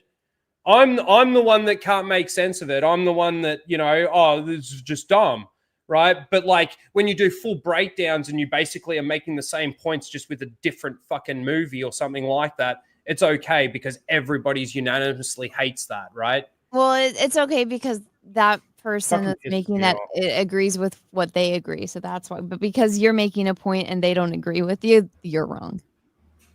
It's fucking stupid. I know. Welcome to Disney Star Wars, though. I mean, Yeah. we've all been dealing with this for years. I got people saying to me that the plot makes sense because we see certain things in Rebels, or we saw certain things in Rogue One. Now, Rogue One's not a terrible movie, don't get me wrong, but I have a video I made about that years ago, and there's problems there. There definitely is. But they're referencing Disney Star Wars now to justify mistakes and issues within the lore of Star Wars. Well, yeah, that's people do We've that. with reached a the point EU where too. people are old enough now that there's people that literally grew up on Disney Star Wars that are full-grown voting adults. So we're at my that God. place now where they're referencing old Disney Dave Filoni Star Wars or whoever to justify new Disney Star Wars and the lore-breaking principles that it entails. That's because when they Wikipedia, because they're Wikipedia warriors, it comes out under canon and legends, even though it's not. And TCW is basically Disney canon. I don't care whether George started it; they continued it, and they discontinued everything else, including the expanded universe. But this is why all Disney Star Wars is shit. You have the Filoni faithful, the disciples of Favreau, the Gilroy goobers. It doesn't matter. All of you are just little different sects and fans of fake Star Wars. So congratulations. You all like fake Star Wars. I love fucking real Star Wars, including... Did you guys ever see the the movies, all 6 of them, the books, the games, the comics, and it all connects beautifully. And I got enough of that to survive on for the rest of my life, and I can revisit it anytime I want. Yeah. Exactly. Did you guys see the Renew the Acolyte website? No. Oh, I did. God. I think it's the funniest video I've ever made by far. Not that I make very funny videos, but this one is. I went to their website, scrolled. There's like Renew the Acolyte artwork, and they put a big banner up in Times Square, and they spent like $45,000 for like 2 hours of this digital Renew the Acolyte. It's honestly, I don't hate them at all. It's just really, really funny. Oh my God. Testimonials about your feelings about the Acolyte. What happened to the poll results? People in the chat are asking before you wrap up. Oh, yeah. Let me, and I do have to read some super chats, but my computer's doing that thing where it's freezing. Okay, here we go. So right now at 501 votes, I said, do you like Andor? 32% said yes, 17% said no, and 51% said didn't watch it. Huge. Yeah. I can't wait. 51%. Good job. I can't wait for the Mandalorian and Grogu movie just to see how the box office goes for that. Anna, don't tell me you're going to go see it. You are. No, I'm you? not. I'll just like I watched. What was the last one that came out? The Rise of Skywalker. Somebody posted it on Twitter. I was like, "This is great," and I just had it playing, which was hell. I wish I didn't, but I got my free ticket from Ryan Kennel on that one. No, it was just on Twitter, and it didn't get taken down for the entirety of me watching it. And one of the great things is you can watch stuff on Twitter at ×2 speed, which is great. I didn't do that, which I should have. It's too bad Andor wasn't on ×2 speed. Bro, I know. It kills me. I'm one of those people. I watch everything on ×2 speed on YouTube, and now they have ×3 speed, which is great. Yeah. And so watching this, I'm like, holy shit, this is slow. It's like the slowest burn, and there's no payoff for it. Okay, but yes, I do have to get going because I have the little itty bitty baby that I have to give a bath to and get her down for bed. So thank you guys for all hanging out. I do have to read a couple of super chats. You guys are more than welcome to leave now or wait until I'm done. What? I just said I'll wait. Okay. Go for it. I'm good. All right, cool. Russell, thank you for the 2. Hey, Anna, how are the... Thank you, Russell, you degenerate. Nolan, thank you for the $19.99. Thank you, dude. Thank you. I appreciate that. All goes to the diaper and formula fund. Because these little babies, you know, they got a lot of stuff they need. Saw01, member for 6 months. Thank you. Hi, Anna and Ryno. Just listening to you at work. Well, I hope you were entertained. Yeah. Let's see. Russell, thank you for 2 super chats in a row. She turned them from red to clean cotton color. The lightsabers. Oh. Thank you, Oh, Russell. no. Russell. You should have added didn't watch most of it. What is with that picture? That fucking... It's a lady. Wow. Oh, wait, no, it's the couch with the Wookiees Yeah, behind with it. the Wookiees behind and Jar Jar. Oh, my God, with a Russ. swelly moustache in front. Well, you know what? Jar Jar's running a pizzeria or something. I don't know what's going on there. I'll give him props for being creative. BH Hinthil, thank you for becoming a new member. Thank you. A serious man, thank you, member for 1 month. Wish Star Wars would just go away for a decade or 2. Honestly, it needs it, but they're not going to do it. No way. Christian Massagani, thank you for 2 super chats in a row. Purist, stupendous. Once on, he ain't no Levy. Is that a reference? To that he's talking about Stupendous Wave, and he's talking about Levi. Yeah. He's referencing when Star Wars Theory came on my stream, and we had a little conversation, and then it's channel lore basically. I did not watch it, but I have heard about it. Hey, Purist, can you put that in the private so I can watch that, or just put the link somewhere? Yeah, thanks, buddy. Sure. Yep. And then Christian Miskani, thank you for the last super chat. Vader wouldn't put up with this. Yeah, I know. And then I had a Rumble rant over on Rumble. Dead Eye Z Locks, thank you for the Rumble rant. Keep up the good work, Anna. Oh, well, thank you. And thank you for everyone that's also been watching over on Rumble. I appreciate all of you. I know I was trying out just doing the streaming on Twitch and YouTube. You guys demanded I bring back Rumble, so Rumble is back. I'm glad that you guys are all supporting and watching over there.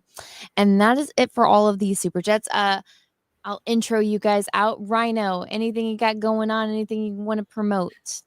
Nothing really. I just do my streams each week. I haven't really been putting out too many videos in recent times, but I'm still streaming, so I'll be doing my stream tomorrow. And then you can also catch me on Flashcast, and I'll be around here and there and everywhere. So you can find me. Oh, this weekend, actually, I'll let Purist talk about that. There, you can find me on Raging Ryno. Thank you. All right, Purist. Oh, sorry. I was typing to somebody in the chat. On Friday, Saturday, Sunday, we're doing Knights of Melvin. Last year, we did the real Star Wars celebration because last year Disney didn't even have one, and it was all on Knights of Melvin's channel. This year, we had the fake Disney Star Wars celebration in Japan, but we're going to have Mr. Grizzy's channel. We're going to have 8 p.m. to 11 p.m. Central Standard Time. We're going to be talking about Star Wars movies. On Saturday on Knights of Melvin's channel from 8 to 11 Central, we'll be talking about the expanded universe. And then on Sunday, we'll be back on Mr. Grizzy's channel from 8 to 11 talking about Disney shills. And then on Monday, on my regular stream day from 8 to 11, we'll be talking about anything else, pertaining to Star Wars that we have left over. So, yeah, besides that, thanks. I appreciate being on. I think it was a pretty fun time. So, yeah, anytime you want to, come by, you're more than welcome to come on my channel. I do like deep dive book reviews, and I know you've read some of the expanded universe, so maybe we can, time permitting, if you'd like, you can come on and we can talk about one of your favorite books. Yeah, that'd be fun. I'm a big fan of the Timothy Zahn Thrawn duology versus the trilogy. I know everybody likes the trilogy. I like the duology better, but the duology's got a lot of great stuff for sure. Yeah. Yep. I don't know. I like, since Timothy's on, not to go completely off topic, I know we're trying to end the stream, but how it's Mofo fucked up by making Luke go to the dark side. So Timothy Zahn's like, fuck, fine, I'll come back and I'll fix this shit. And he does, and it's great. So anytime anyone's like, oh, well, Luke went to the dark side in the books, I was like, they fixed it. They fucking fixed it because somebody fucked up. So it's great. But so go I didn't know you were going to be on, so I didn't put your links in the chat. But if my mods can go put Justin's links for his Twitter and his YouTube. Do you have anything else you want plugged in? No, not at all. No, I just appreciate it. I had a lot of fun. Oh, cool. Well, thanks for coming on. I love talking Star Wars with people that actually know about Star Wars. And then Script, what's going on with you? Anything you want to promote? Well, first of all, I just want to say congratulations on your child. There's no greater thing on earth, as far as I'm concerned, as the father. And as far as my stuff, I put out videos almost daily. This is my first sort of, not my first, actually, that's not true. I was on Fractured Filtered once a couple years ago, but this is a big honor to be on here. And I just want to thank you for that. And yeah, just check out my YouTube channel, my Twitter. I like to kind of stir the pot a little bit, especially on Twitter. And it's fun for me. And feel free to respond by calling me names because to me, it's just funny. It's what everybody else does. So why not just exactly. Join the ranks. Yeah, that's about it. Yeah, thanks again. No problem. And everyone's links except for Justin's are in the chat. So if you guys want to go follow these guys, go give them a follow, go give them a sub on YouTube. They all make great content. And I will see you guys all a little bit later. And until next time, I hope you guys all have a great rest of your day, morning, evening, afternoon, wherever you are in the world. Oh, and also, if you're watching on YouTube, remember, leave me a comment for the algorithm after this is done. But may the force be with you because we are really, really going to need it. Bye, guys. I'll tell you where I thought I came in the forest, when the lightsaber goes like this and flies off. I said, oh, what a great entrance. Ah! Ray caught it? She hasn't even been to Dagobah for training.